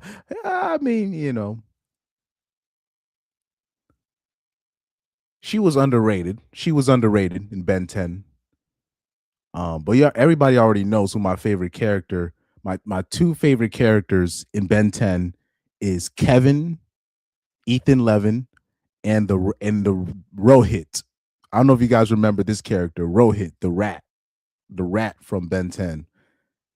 Is that his name, Rohit? Rat, Ben 10. What was his name? What was the rat? What's the possum's name in Ben 10? The possum from Ben 10. What was his name? Arjit. Yeah, Arjit. That was his name. Arjit. Arjit and Kevin Ethan Levin were my favorite characters from Ben 10.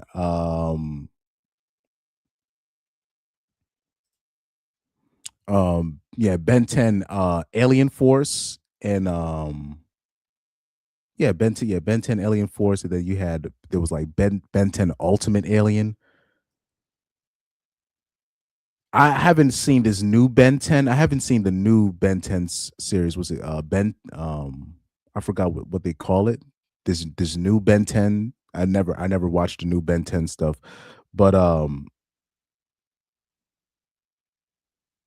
Arjit was hilarious in Ben 10 Alien Force. He was hilarious. This dude was the scammer of all scammers, man. You see the new Batman Adventures. Yeah, Batman animated series from the 90s. Yeah, Arjit. Yeah, I could remember his name, Arjit. Arjit was hilarious. Arjit was freaking hilarious. Man, who was another character that I liked in Ben 10?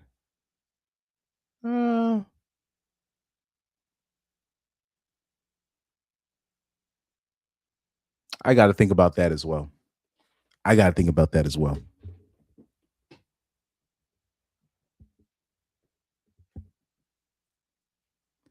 But anywho, and then I'll say like my favorite villains in the Ben 10 were the redneck, the Hicks. It was like a big old country dude and a real skinny dude. Basically, like they were like redneck aliens. I forgot what those guys. They were brothers. I forgot what their names were. They were funny. Anytime they made an appearance, they were funny.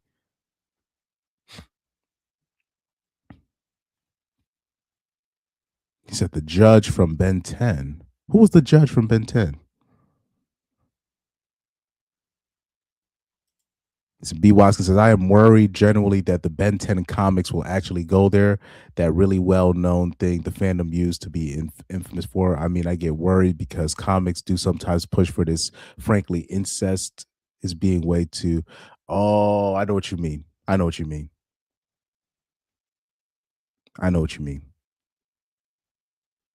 Somebody said the scammer. Yeah, Arjit was a big time scammer in the Ben 10. I don't know how they have him portrayed in the newer Ben 10 shows, but in Ben 10 Alien Force, the Ben 10 before that, and then Ben 10 Ultimate Alien, he was a scammer.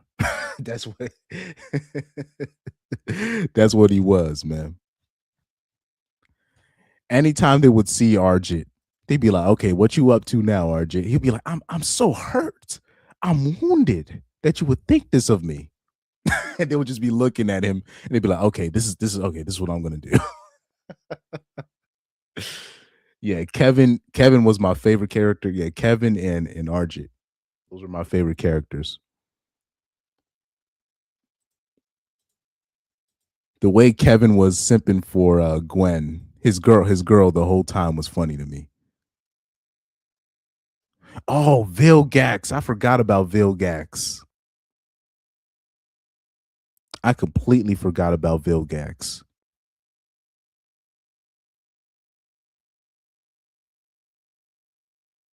Yeah, that's the stuff. I know what you're talking about. That stuff, it still plagues it. Basically, it's so bad where even on Twitter, there's certain cartoons I can't even search up on Twitter. And it's literally like you'll search up, like I remember specifically earlier this week, I try to search up the leak, the Avatar series leak that came out, and people let their imaginations run wild with these cartoons of these children characters, of child characters. So I'm like, I'm not even gonna search this stuff no more. I definitely can't search it on Twitter. Do not search no cartoon stuff. I'm talking about of any show that you like. Do not search it on Twitter. You're gonna see some crazy stuff that I'm not even gonna describe it here. and it'll be of siblings. So it's just like, nope, can't even search it on Twitter. People let this stuff, they let this stuff go way too far, you know.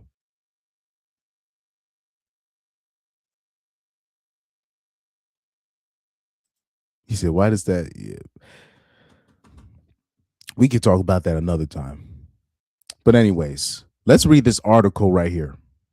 Only a third of young women hold positive view of men, new poll finds. By the way, I like talking about the superhero stuff. We'll talk about that another time. We'll talk about that another time. But this is some very interesting stuff. They say findings show women under 30 are 3 times as likely to hold a negative view of men compared to the other way around, right?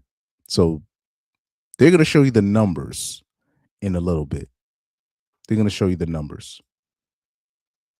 Well, let's see if they actually show. Actually, let me see if they show the polls. Because I saw the numbers in the video. Hopefully they actually show the poll. Oh, they're just going to show it via the words. Okay. So just 35% of British women under the age of 25 hold a positive view of men, according to a new poll. The findings show only 11% of young women hold a very positive view, while women under 30 are 3 times as likely to hold a negative view of men compared to the over 30-year-old women. This is very interesting. This is very interesting. This is according to the poll carried out by Merlin Strategy for the New Statesman. Young women don't care for young men, believing the feelings are mutual, and citing an overfocus on sexual motivation and a lack of care about political issues, with women aged between 18 and 30 found to be the most progressive demographic in the UK by far. The research found that young women are 26% points less likely to feel positively about capitalism compared to young men. Well, that is, women are the actual young women don't realize it, but they're actually the biggest capitalists. Women are way bigger capitalists than they give themselves credit for, but that's a whole other story for another day. They said they were also found to be much less likely to believe the economy works in their favor and far more pessimistic about their own and other futures. Even though young men are more likely to be unemployed, it is young women who are 21 points less likely to believe that they will earn more than their parents. So let's watch the video from Manosphere Highlights Daily. Because for some reason I can't find this clip. I thought I saved this clip, but I can't find it nowhere. But let's play it right here. At an environment where young women feel a lot more negatively towards young men than the other way around. I was really, really surprised by how negatively they spoke about men. And I mean, some of them still had boyfriends and still were dating, although some of them. Scarlett, you conducted. They're moving hard left, rejecting. And sort of, misogyny view, negative view. Yeah, I think. So right here, let's start it right here. Can you unpack some of the stats for us? Yeah, I think out of everything we found, this is what jumped out the most to me. I think we're very used to hearing about young men's negative views of young women's and sort of misogyny amongst young men. But this really struck me because we found that 72% of young men have a favourable view of young women, 7%, so not very many really, have an unfavourable view of young women. When it comes, she says 72% of young men have a favourable view of young women, right? So this is very interesting. And they said that only 7% of men have an unfavorable view. So let's keep that in mind before we get into the female statistics. Comes to women under 30, though, only 50% have a favourable view.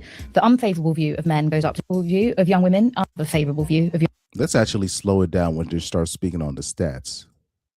Here we go. Young women, 7% out the most to me. What they found. Can you unpack some of the stats for us, please? Yeah, I think out of everything we found, this is what jumped out the most to me. I think we're very used to hearing about young men's negative views of young women's and sort of misogyny amongst young men. But this really struck me because we found that 72% of young men have a favourable view of young women, 7%, and not very many really, have an unfavourable view of young women. When it comes to women under 30, though, only 50% have a favourable view. The unfavourable view of men goes up to 21%, and then under 25 women, it's just 35% of young women who have a. So,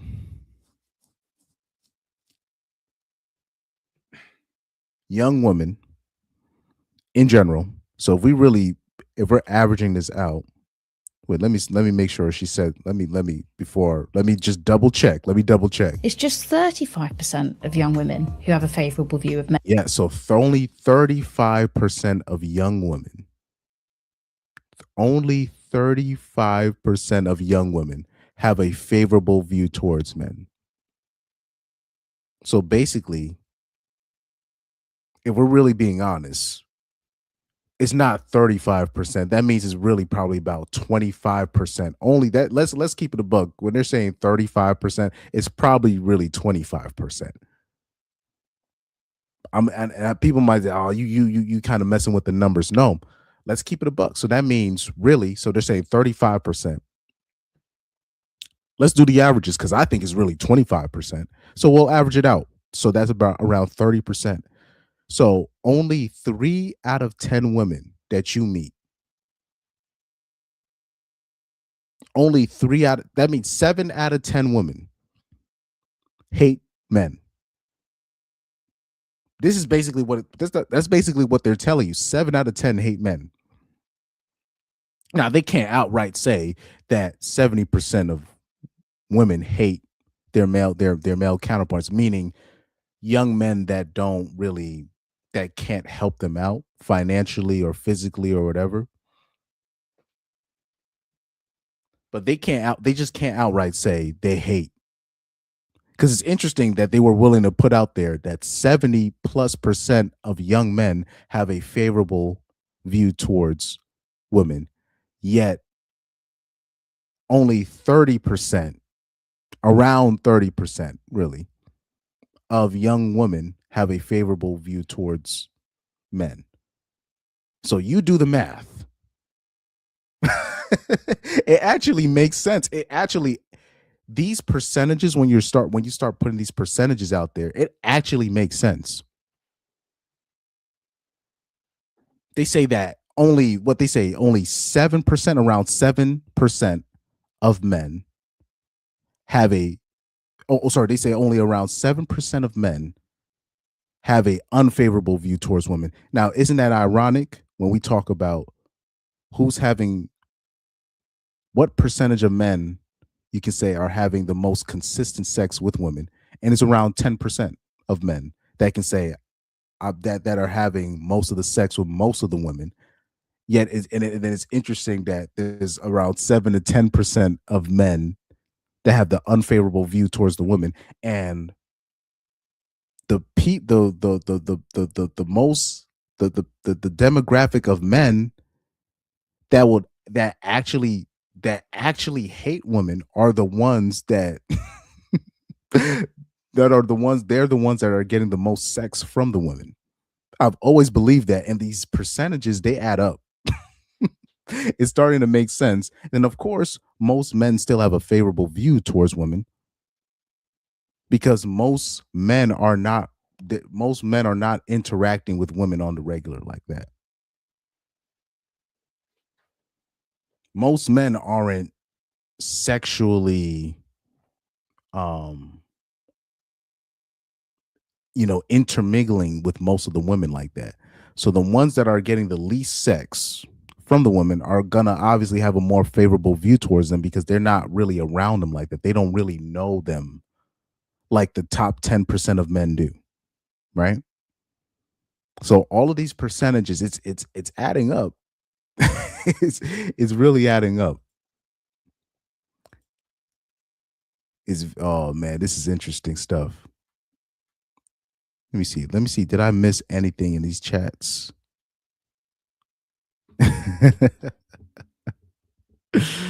Oh man.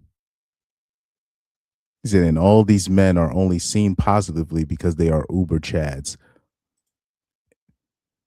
So basically, oh man, it's very interesting, man. It's very interesting because because women are still having most of the sex. Women are still having most of that 70% or that 60 to 70% that they don't have a favorable view towards men. They're still having sex. Don't get it twisted. So it's a matter of, okay, who are they having sex with? That 10% that don't have a favorable view towards the woman. It's all starting to make sense. Men. And if you go into very favorable, we actually use positive rather than favorable. But if you say very positive, it's just 11% of under 25 women. So we are looking. So they say the women that have a very positive view of men is only 11%. So if like these are the women that actually really, really, really like men, it's only 11%. Right. So this is why we even tell dudes like, okay,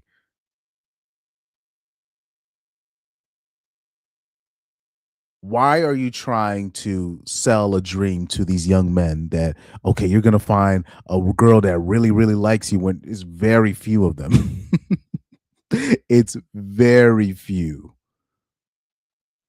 You know, so that's a whole other thing that we got to get into on that. At an environment where young women feel a lot more negatively towards young men than the other way around. Boom! Let's put this on the screen so we can digest it. Janice, read. Right here, young women with a positive view of men, just regular, 35%. That's still very low. Young women with a very positive view of men, 11%. Women under 30 with negative view versus over 30s, 3 times more likely.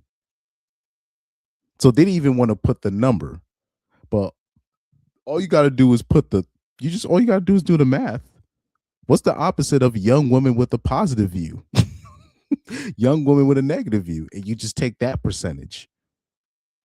So it's basically around over is basically over 60% of women in general. Forget young women, because with young women, it's probably 70 to 80%. But when it comes to women in general, over 60% of women, they just simply don't like men. They have a very negative view of men. And here we have at the bottom, young men with favorable view of young women, 72%. But, you know, all those people that covered, you know, the inside the manosphere and this hotbed of misogyny. These people are being so influenced. These men are turning to the right. And I always said this, even the men on the right, they don't hate women. At most, the most negative viewpoint that most men, especially young men, the most negative feeling that they might have towards a female is frustration. It's never going to reach past frustration. It's only going to be frustration is as high as it's going to get in terms of negative feelings. It's never going to turn into hate. It's very few men or young men that hate women. That's a very small number. That's a very, you know, but if you let the mainstream tell it, you know, and they're gonna mention and Andrew Tate and Myron Gaines, those guys they don't hate women. They don't even hate women. If you, like I said, you put most of these guys on the lie detector test, and you tell, do you hate women?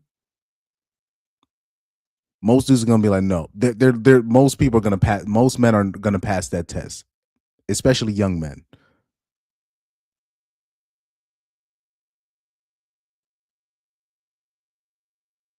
Like I'm talking about with flying colors. But if remember they did the lie detector test with Julia Fox, the uber feminist. Do I still have that clip of Julia Fox lying? They asked Julia Fox, do you hate men? And she's like, no, I hate the patriarchy. And he's like, answer the question. He's like, she was like, okay, do I hate men? No. And the lie detector test went off. They're like, nah, she's capping. Would you say you hate men? I hate the patriarchy. There's a lot of really good men. Judd? Answer the question. Do I hate men? No. That's a lie.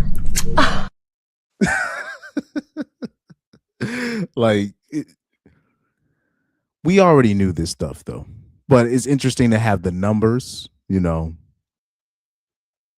with the numbers. It's basically the numbers. This is what we thought in general. And then if you just use deductive reasoning, especially when it comes to the men that are getting the sex compared to the men that are not. And then when we're saying that, look, the incels are getting way too much of the blame for just existing.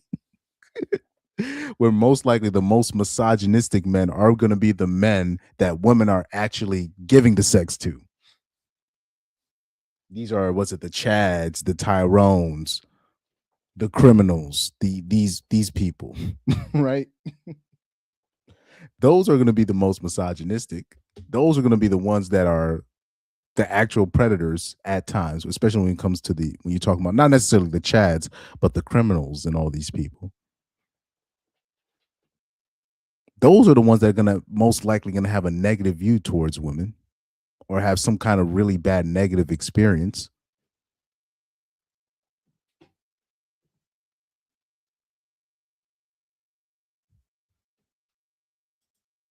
But people can't put two and two together. Let me look at some of these chats. He said there's a lot of poor men going to find out. Yeah. They still want to run with that narrative that most men hate women. I'm like, bro, I'm like, what are these hoes talking about? Now they got the numbers. Now these numbers was done by a female. So I don't know how they're going to be able to flip this. And mind you, watch this. Adam, watch this. Remember all those dudes that were trying to, get on the female's good side by, talking about the Inside the Manosphere documentary and all this stuff. I'm like, I hope they keep that same energy and they talk about this study, but they're not going to do that. They're not going to do that. B. Watson says, the truth is, Chris, as long as society exists, as it is, simps will always be a sizable majority. And even when they talk about the so-called red pill space, it's a relatively small space compared to all the other YouTube creators or anybody else with a podcast. Unfortunately, that whole Andrew Tate nonsense is what I think that's what threw off most of this stuff, because he found a way to take over the algorithm through a pay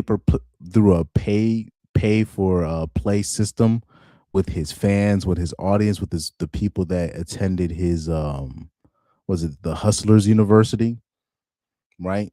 So he found a way to take over the algorithm systematically. So now, because of that singular act, and the obviously before the explosion, that also the explosion of Kevin Samuels, right? Because of those two specific people, there's a really bad I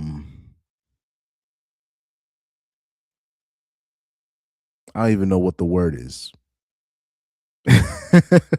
But there's a really bad point of view where they think that all these men are getting this so-called red pill information and hotbed of misogyny that we're logging into.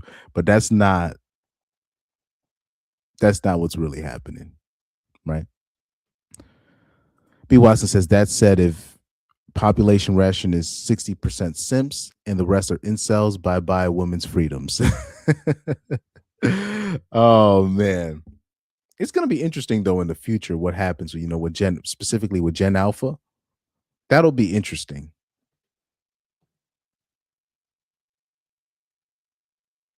That'll be very interesting, especially if they witness the fall of the United States, and then the new leaders come from Gen Alpha or younger. They're literally gonna be like, particularly the really right leaning dudes. They're literally gonna be like, nah. When it's time to start all over, they're gonna be like, nah, you hoes cannot vote. Nope. Especially the ones that remember what happened in the past, or you have the Gen Z dudes that teach the younger dudes what happens in the past. They're gonna be like, nope, nope, no voting, nope, nope. It's gonna, but that's a whole other story. Alpha, the first one, he says basically Alpha Fucks is still out, still there, but the Beta Bucks is not there anymore. They think that men are more hateful just because they're not willing to be stepfathers anymore. It's just really funny how that works. B Watson says, like, genuinely, one incel is superior to any simp. Yeah, I have way more respect for that subset group of people than any simp. Than the simp, sorry, than all the simps combined. Because really, an incel, that's just a guy that refuses. Like, say if you take a white incel, that's just a guy that refuses to date women of color. Right? Like a white dude that's like an actual involuntarily celibate, he's really a volcel. Right? He just doesn't want to date. He just doesn't want to sleep with a brown woman, right? Now, if you take like a black or a brown incel, but if you're talking about a black incel, that's just a guy that just refuses to be a stepdad, right? Or he refused to date, a woman with kids, right? Or he refused to date a fat woman. So if we take like the average incel, if there is in the average involuntarily celibate guy, that's just a guy who refuses to pay for sex and refuses to sleep with fat women and refuses to be a stepfather. Like that's really it. But let me stop talking about that because I got a strike on my channel for saying these exact things. So let me move on from that. B. Waska says, another thing I want to add, women from what I see, they can't fathom that men like me see this as an ideologically driven struggle rather than biological. At the end of the day, they could, Aaron Clary talks about this all the time, right? Shout out to Aaron Clary. He's like, I don't care what you hoes do. You're not gonna make most dudes like fat bitches. It's not be attracted to fat bitches. It's not gonna happen. you could do body positivity all you want and all this stuff. Oh my god, what's it seems like men are just less physically attractive to women nowadays. No, you guys are just fat. It's that simple. This is why men are going. You guys are fat, obnoxious, annoying. All all of the negative traits that men do not want in women. Women have decided to take pride in basking in these negative traits and are shocked that men are not attracted to women like that. Why are men going overseas and they're taking advantage of these prostitutes overseas? And stop. Look, if prostitutes are stealing your chick, if prostitutes overseas are stealing your men, you guys must be very awful to be around. Respectfully. Like, women will bring stuff like that up and think that's a flex. I'm like, if your men are being stolen by overseas, say if they are prostitutes, we'll take your word for it. If your men are getting stolen by prostitutes, what does that say about y'all? Like, holy crap. But anyways, he says Chris is speaking facts tonight. Hey man, thank you. Young women with positive view of men, 35%. Young women with very positive view, 11%. Women under 30 with negative view versus over 30s, 3x more likely. Young men with favorable view of young women, 72%. Look at these numbers, gentlemen. She said it perfectly. I think we're very used to hearing about young men's negative views of young women's and sort of misogyny amongst young men. But inside the manosphere, didn't you watch the documentary? Didn't you see adolescents? Bruh. This is the result of women growing up with Netflix, female teachers, mainstream media, all. Yes, female teachers. That's another thing too. Because growing up, I used to think female teachers didn't. I just thought they didn't care about kids, but really, they don't care about young boys. Let's make that distinction. All telling them men are toxic, men are bumbling buffoons, but a blind eye to toxic femininity, misandry. The manosphere calls it out, and the media calls it misogyny. Yet, 72% of young men have a favorable view of young women. 72% after being called toxic, after being blamed, after being dismissed, they still don't hate women. That's not misogyny, that's grace. And we need to dive deeper into what favorable and negative actually mean. It's really interesting because I think if you sort of, as a casual observer of some of the discourse about sort of gender politics and particularly the manosphere, you'd assume that this sort of rift between young women and young men was driven by young men's opinions and behavior towards women. No. The manosphere or male spaces, this was a result of the toxicity of feminism, the toxicity of the family court systems. MGTOW, most of the MGTOW that I saw, the men that were MGTOW, these were people that were coming out of like crushing divorces. Those were most of the people most of the men that were MGTOW. These weren't dudes that had zero experience with women. These were dudes where they're just like, I'm getting crushed by the family court. This is what's happening. My baby mama is taking the mother of my child is taking me to court and just raking me through the coals.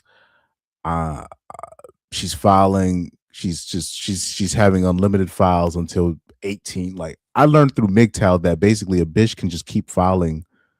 She can just have an unlimited file count up until the child turns 18, or depending on what state, it's 21 in certain liberal states. So once I started learning about these things, I'm like, oh, so that's why these guys went, MGTOW. Right? So this thing where they just think that the manosphere was here first. No. The manosphere is a symptom. You got to find out what's the disease. What's causing all these symptoms to appear? Perhaps it is. We'll get more into the reasons behind some of these figures. But really, I mean, it's much more stark on the side of women's attitudes. Yeah. Risotto! Hold it, so don't stop. Exactly, and it's not even reciprocated, on the young men's side. It really is unbalanced, with young women feeling much more negatively than young men. Yeah, and Emily, you spent a lot of time with this demographic of young women for your feature. How was this negativity towards men shaping their lives? How did it come out when you were speaking to them? I was really, really surprised by how negatively they spoke about men. And I mean, some of them still had boyfriends and still were dating, although some of them were even quite negative about the men they were dating. What? That's very interesting when she said that a lot of the girls that were speaking negatively about men, they had boyfriends. This is why on my thumbnail I put this bitch here. What's it? Drew Afualo? That's why I had her as my thumbnail. Let me see if I can show her real quick. So Drew Afualo, you have these bitches listening to bitches like Drew Afualo. Meanwhile, Drew Afualo is telling you that she's literally telling women to hate men. Literally, this is come out of her mouth. Hate men. Men can't do this for you. You need to speak the language of the oppressor and all this stuff. Now, meanwhile, when you look at Drew Afualo, if you go on her Instagram, she has a boyfriend. Not only does she have a boyfriend, but she has a Chad boyfriend. Her boyfriend is her boyfriend is literally a Chad. It's one of the funniest things. Her boyfriend is literally a Chad. I remember doing an episode on this bitch. I was like, wait a minute, she got a man? Talking about happy 7 year anniversary, and I'm looking at this ninja. I'm like, this nigga a Chad. Like she got like a dude that's from what's it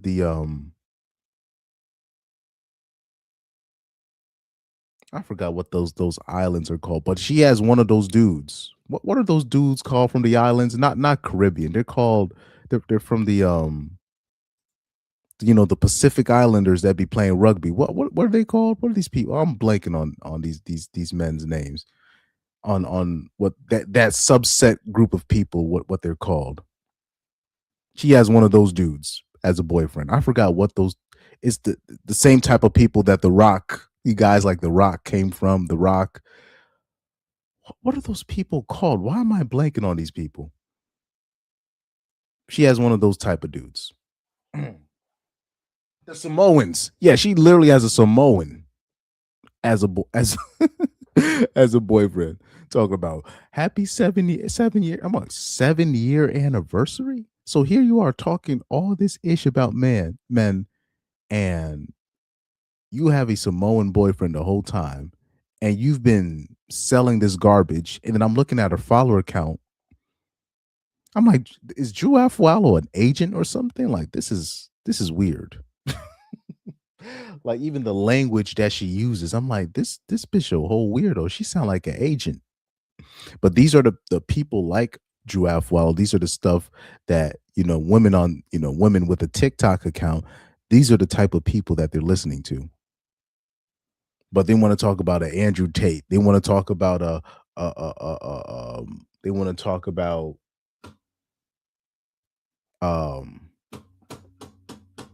Myron Gaines, right? They're listening. Yeah, they're listening to Drew Afualo. They're listening to what's the other bitch name? They're listening to Jasmine Jafar. I hope I'm saying the the Middle Eastern bitch. They're listening to Drew. They're listening to Cindy Noir. They're listening to that Drew girl. There's another Drew. What's her name? The teacher, the white female teacher. They're listening to the one lesbian chick that got kidnapped 3 times. Like they got a bit like women like that have a huge following on TikTok, and they're just instructing young women to hate men. And these people are like teachers, they're social workers. The manosphere has never been the problem. They just been an easy scapegoat, but I already saw that coming in 2022. The foolishness. Now listen to this part carefully. Even women in relationships are speaking negatively about their own boyfriends. So this isn't just about bad experiences. This is a mindset. We all know these modern women cannot justify why a man should. I forgot. Shout out to Pyro. Thank you for saying this. Yeah, Sabrina Carpenter, the music that women are listening to. The women of today, that the female musicians that the women are listening today, these are straight misandrists. Like it's not even close. These are the biggest misandrists in the history of misandrists. The musicians that the women listen to: Cardi B, Meg Thee Stallion, Sabrina Carpenter, Billie Eilish, Doja Cat, Jessie Reyes, Kehlani, Janae Aiko. Yeah, you told me Sabrina Carpenter. All these people, they grew up listening to Taylor Swift, who isn't necessarily a misandrist, but she represents a cohort of broads, of average broads that think that they're gonna get a job, that they think they're gonna get a Chad to fall in love with them, even though they're regular as hell, right? So we've had these, particularly these female artists. Oh yeah, Spicy Ice. I'm sorry, Ice Spice. Right? I said Spicy Ice Spice. All these hoes, literally having prostitutes as the leaders. Craig Fax had brought this up on the Corey Holcomb show, I think last week. Not this week, but last week. He said like as you know, like as men, when it comes to leaders, men that we look up to, he says, what group of men look up to a male stripper or a male prostitute or a male porn star? We don't do that. But when it comes to women, you'll have like cohorts, fan clubs, like whole groups of women dedicated to former prostitutes, strippers, right? With Kim Kardashian, Meg Thee Stallion, Cardi B, like these are literal these are prostitutes or former prostitutes, and they will look up to people like this, or they will look up to female artists that openly have hate speech in their music towards men.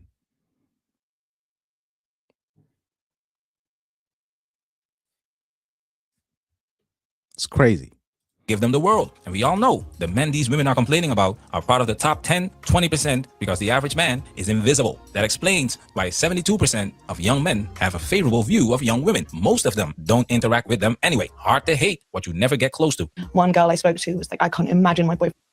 I'm gonna be honest with you. With me, that's why like some of the stuff that I say is certain dudes are like, damn, I never even heard somebody's speak on women like this before. That's because it's not necessarily my experience with women, but if you work at a job where you're around a lot of women, you'll see where I'm coming from, right?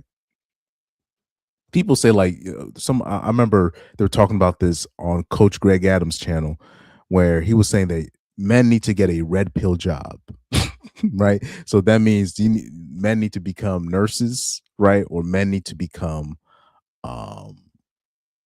there's certain jobs that you need to see what women are really like out here, right?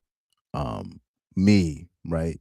Part-time in the music industry, working with many female artists.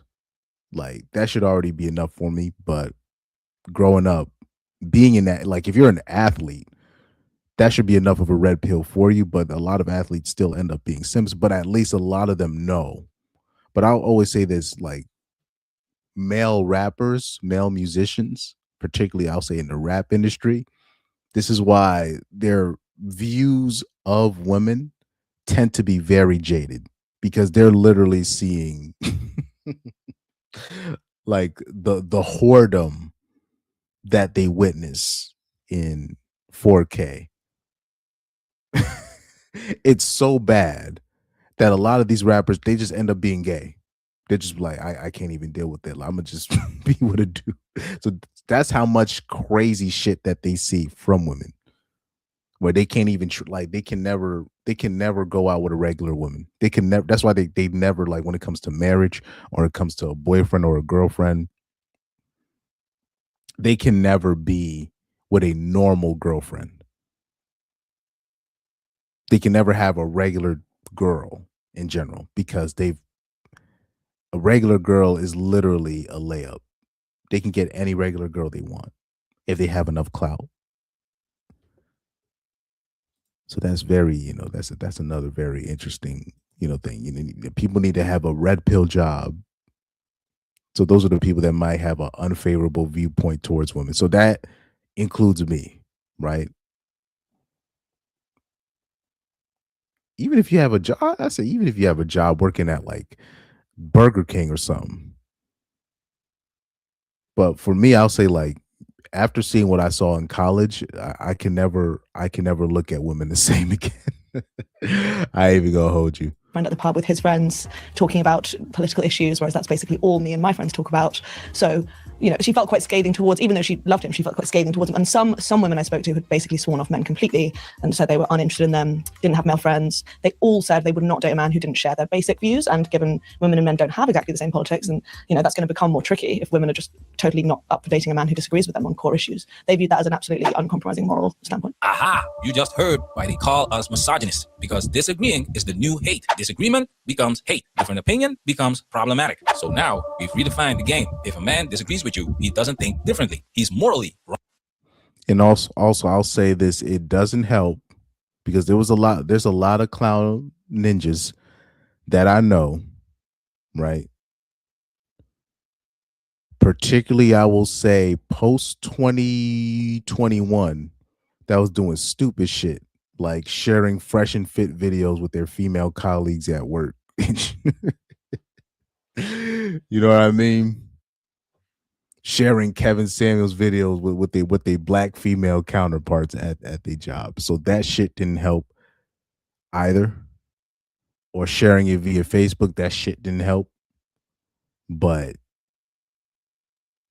in general,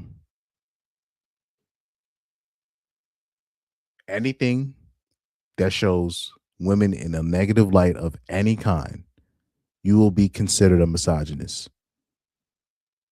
So if you're a commentator for female sports and you say this female needs to get better at dribbling or something, she needs to be a better shot maker, they're going to call you a misogynist.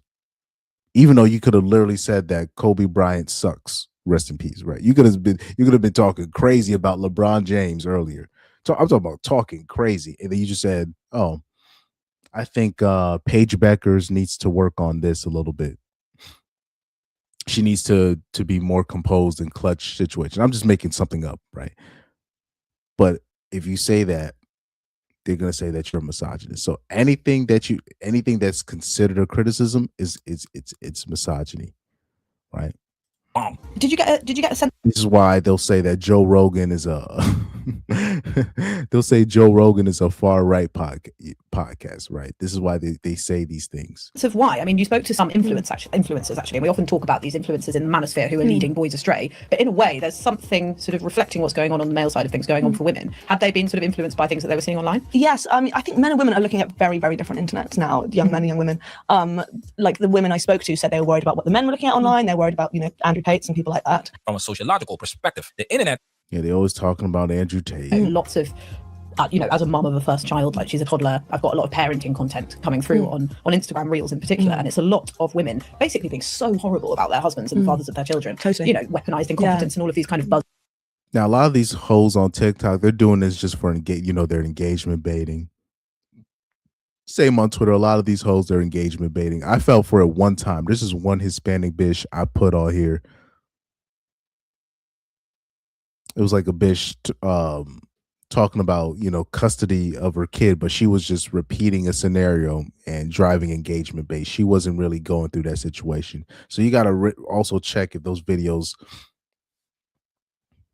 aren't skits. But even if they're not skits, that's still a very bad, representation of women being put out there via TikTok. Being humiliated at their weddings by their husbands. That's a real genre of content. I think a lot of these skits they're scripted, but they'd all watch the stuff, and that was a specific thing for them. That's just, men can be so horrible, you can't trust them. Almost like to drive their rage, kind of. Yeah, I think a lot of it, just as you see these skits drive to enrage men, there is the same version for women as well. You see, coping mechanism, gentlemen. This is a mirror. I've said it many times. I think the economy is stacked against them in a way that the young men feel less strongly. And what I find about that is I think it's really interesting because I think it's very clear to me that the economy is not working for young people generally. If you look at the youth unemployment rate, if you look at student loans, it's very hard to make your way as a young person, I think, at the moment in this country. But I think what's interesting is that young women feel so much more pessimistically about it than young men, even though actually they're all in a bad situation, but women are in a better position than men overall. So, female youth employment stats are much better than male ones. Again, female earnings now for these younger generations have surpassed male earnings. So actually, yes, I think it's sort of absolutely right that they're feeling frustrated, but I still can't quite explain how much more pessimistically they feel. This is pure. Now, that's very interesting what she brought up, where basically women are actually in a way better economic situation. A lot of them are in way better situations economically when it comes to job choices than men. They're in a better situation than men, but they feel like that they're in a worse situation. Even though the numbers say the complete opposite. So that's a very interesting point that she brought up. So because women feel like men are hating on women, they think that's what the reality is. Even though it's the complete opposite. It's the complete opposite. When you do the numbers, when you do the research, oh, lo and behold, it looks like these so-called manosphere guys are actually right the whole time. Men don't hate women. At most, they might be frustrated. But trust me, there's no hatred of women. But you already know anybody that's had, that's had a woman for a little bit. You know what I mean? If your woman feels like you did something, then you did it. It's basically like you did it. She feels like you cheated or she had a dream or some bullshit happened. She saw I had a dream that all my teeth fell out and all that bullshit. If she feels it, then it's the reality for her, because most women are a slave to their feelings. So even though the stats show that women are actually are in better positions economically, educational wise, opportunity wise than their male counterparts, they still feel like they're getting the shorter end of the stick. Right? There's no satisfying that cohort. View. Here it is. Women don't follow data. Women follow feelings. The data says they are winning. They feel like they are losing. The data says exactly men are struggling. They feel like men are privileged. The data says the system benefits them. They feel like it's rigged against them. That's not economics. That's solipsism. It's a really good question. I mean, I think a big part is the internet. Your polling showed that women who are more online feel a lot of this stuff more strongly, are more worried about things like abortion rights and the environment. I think they would, if you ask them, their main answer is women are more empathetic than men. We naturally experience misogyny from a young age. We experience sexual violence, or we witness sexual violence. We experience sort of, a lot of them had what could be almost reactionary way of talking about sort of, we experience physical pain, and that in our bodies creates this greater sense of feeling and empathy compared to men. It's a very sort of biologically essentialist way, in a way. Yeah, you can come up with all these excuses. Talking about one's politics. They dance around this one. Women are more emotional. That's not a stereotype. That's biology. Higher levels of oxytocin, different amygdala response, stronger emotional memory. But here's the part they won't say. Being more emotional means you're more susceptible to narrative. You feel the fear before you check the facts. You feel the more susceptible to propaganda. Anger before you ask if it's justified. You feel the victimhood before you look at the data. That's not an insult. That's a warning. And the media is weaponizing it against women every single day. They're not liberating women. They're radicalizing them. And the data proves it. All of them definitely didn't want kids by 30. And I spoke to one girl who'd done some polling of herself just in her year. Remember, we had Juiced Up Johnny up here, and he said like the women his age, and he's around 20 or 21 years old, but he was like 19 when he called up on the show. He said, look, the women my age, they don't want kids. They just simply put. She just asked, and I think she asked like 15 young men and 15 young women, and almost all the young men said they wanted kids by 30, and like basically none of the young women wanted So that. interesting. And I think, and they would view that as totally like, well, it's men's fault for not doing enough. They see scary things about trad wives on the internet. Right. They see scary things about reform. They see pro-maternity, pro-natalist policies that scare. Basically put, women see taking care of the family and raising your family, they see that as slavery. Right. But anyways, let's go on this tab. Let's look at the AOL News article. I like this title right here. Somebody said, forget the manosphere. It's angry lefty women we need to worry about. Oh, man. But when you look at this data,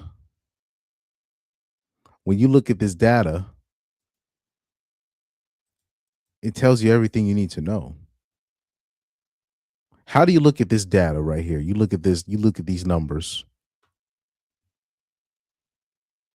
and you say that men are the problem, or the manosphere is this, or the red pill that, right? But you're not gonna see none of them whole ass niggas that did their think pieces of inside the manosphere and how these loser men are doing this. Okay. Let's keep that energy. Since everybody believes in equality now, let's talk about these loser women. Let's talk about how it's a good chance. Forget that. Fuck all that. Let's talk about how basically only 30% of women have a favorable view towards men, which means over 60% of women hate men. It's a good possibility. Most of the women that you're gonna walk across, they just hate you for existing. They just, not because of you, just because you're a man. So you're most likely to run across a radical misandrist. Like it's normal for you to run across a radical misandrist, mental wise, than a dude that may have watched a manosphere video here and there, or has even really a negative thought when it comes to women. You're most likely going to run into a radical feminazi than,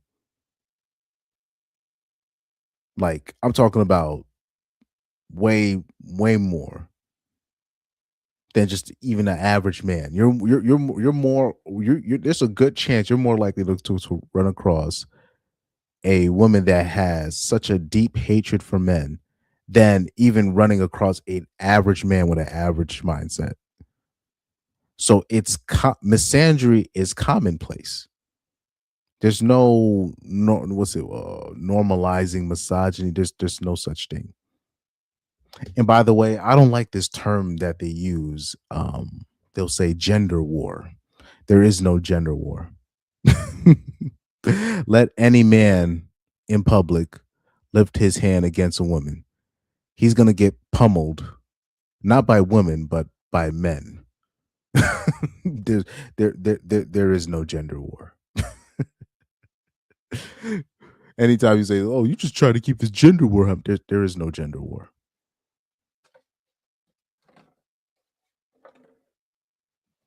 And if women need help fighting men, whatever, say if something were to jump off between a man or a woman, or between a man and a woman, it's going to be men that are going to be needed to defend women from other men.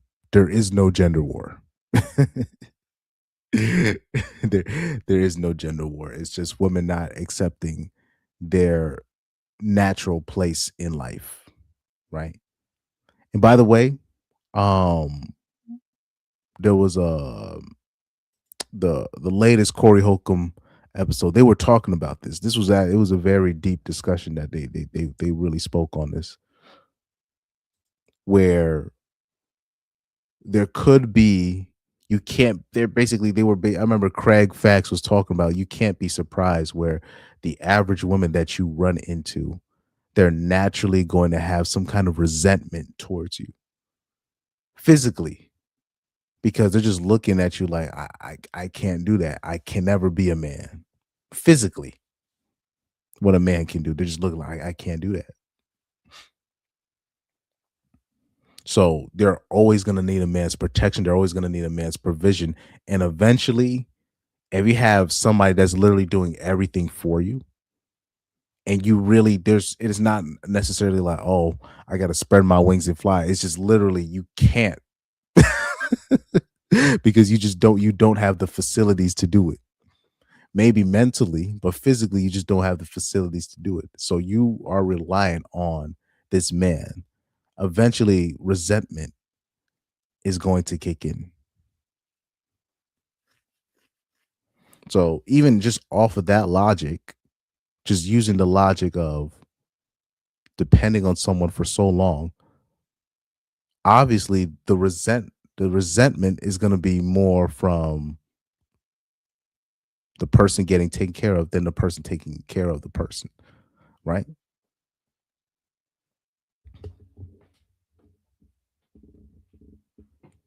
That's just life. But anyways, I gone on a little bit too long. I will talk more about this. I will, because what I'm going to start doing now a little bit more often, I'm going to start showing people highlights of certain 5150 episodes, just to show you certain things that was said, certain things that can be incorporated in real life. So I will start doing a little bit more of that. I remember saying like even like I remember a year ago I said I was supposed to do a real nigga Bible study. Basically a RNBS, right? Real nigga Bible study, where I would show you clips of the clips that I saw that made me change my view of a lot of things. Particularly when I was in college. So I do have to do something. I do have to do something like that. I definitely have to do something like that. But anyways, that's enough for today. Let me make sure I got all the super chats. Yep, I had the $5 super chat from Pyro, and the $10 super chat from B Watkins. You know, so shout out to you guys. Thank you guys for your support. Thank you guys for watching. Tomorrow, I'll be shocked if I can pull off a live. I don't think I'll be able to pull off the live tomorrow because I'm going to be in a specific type of spot. We'll see how things go. I'll say this. We'll see how things go tomorrow. And depending on how things go, I might pull a live. But, you know, tomorrow for me is going to be crazy busy. But anyways, man, shout out to you guys, man. Thank you guys for tuning in. Thank you guys for watching. I know you guys like the title of the stream. It says new studies show that women are the problem. Yeah. I would like to see I'm gonna pay attention to the next couple of days to see if people, you know, them simp ninjas. I was seeing a lot of simp ninjas talking about the inside of the manosphere. I want to see if they're brave enough to talk about this. So we shall see. We shall definitely see. But anyway, shout out to you guys. What will be my outro video? We'll do the old Corey Holcomb clip right here. So we'll do that as the outro video. Shout out to you. Exactly. I was with Floyd Mayweather. When I met him, I couldn't believe it. Floyd was like, "Hey, what's up, man? This my fiance. This my girl." They was both standing right there. That's what paper do, boy. You got that paper, people fall in line. I don't care for that. Now, it's a shame that people fall in line because of the paper, but this is a fact. If you got that paper, you can bring your whole family to the barbecue. Not the family you had. I'm talking about if you got that bread, you can bring everybody to the barbecue and demand they act like they got some goddamn sense. That's my boy about her. That's my boy about him.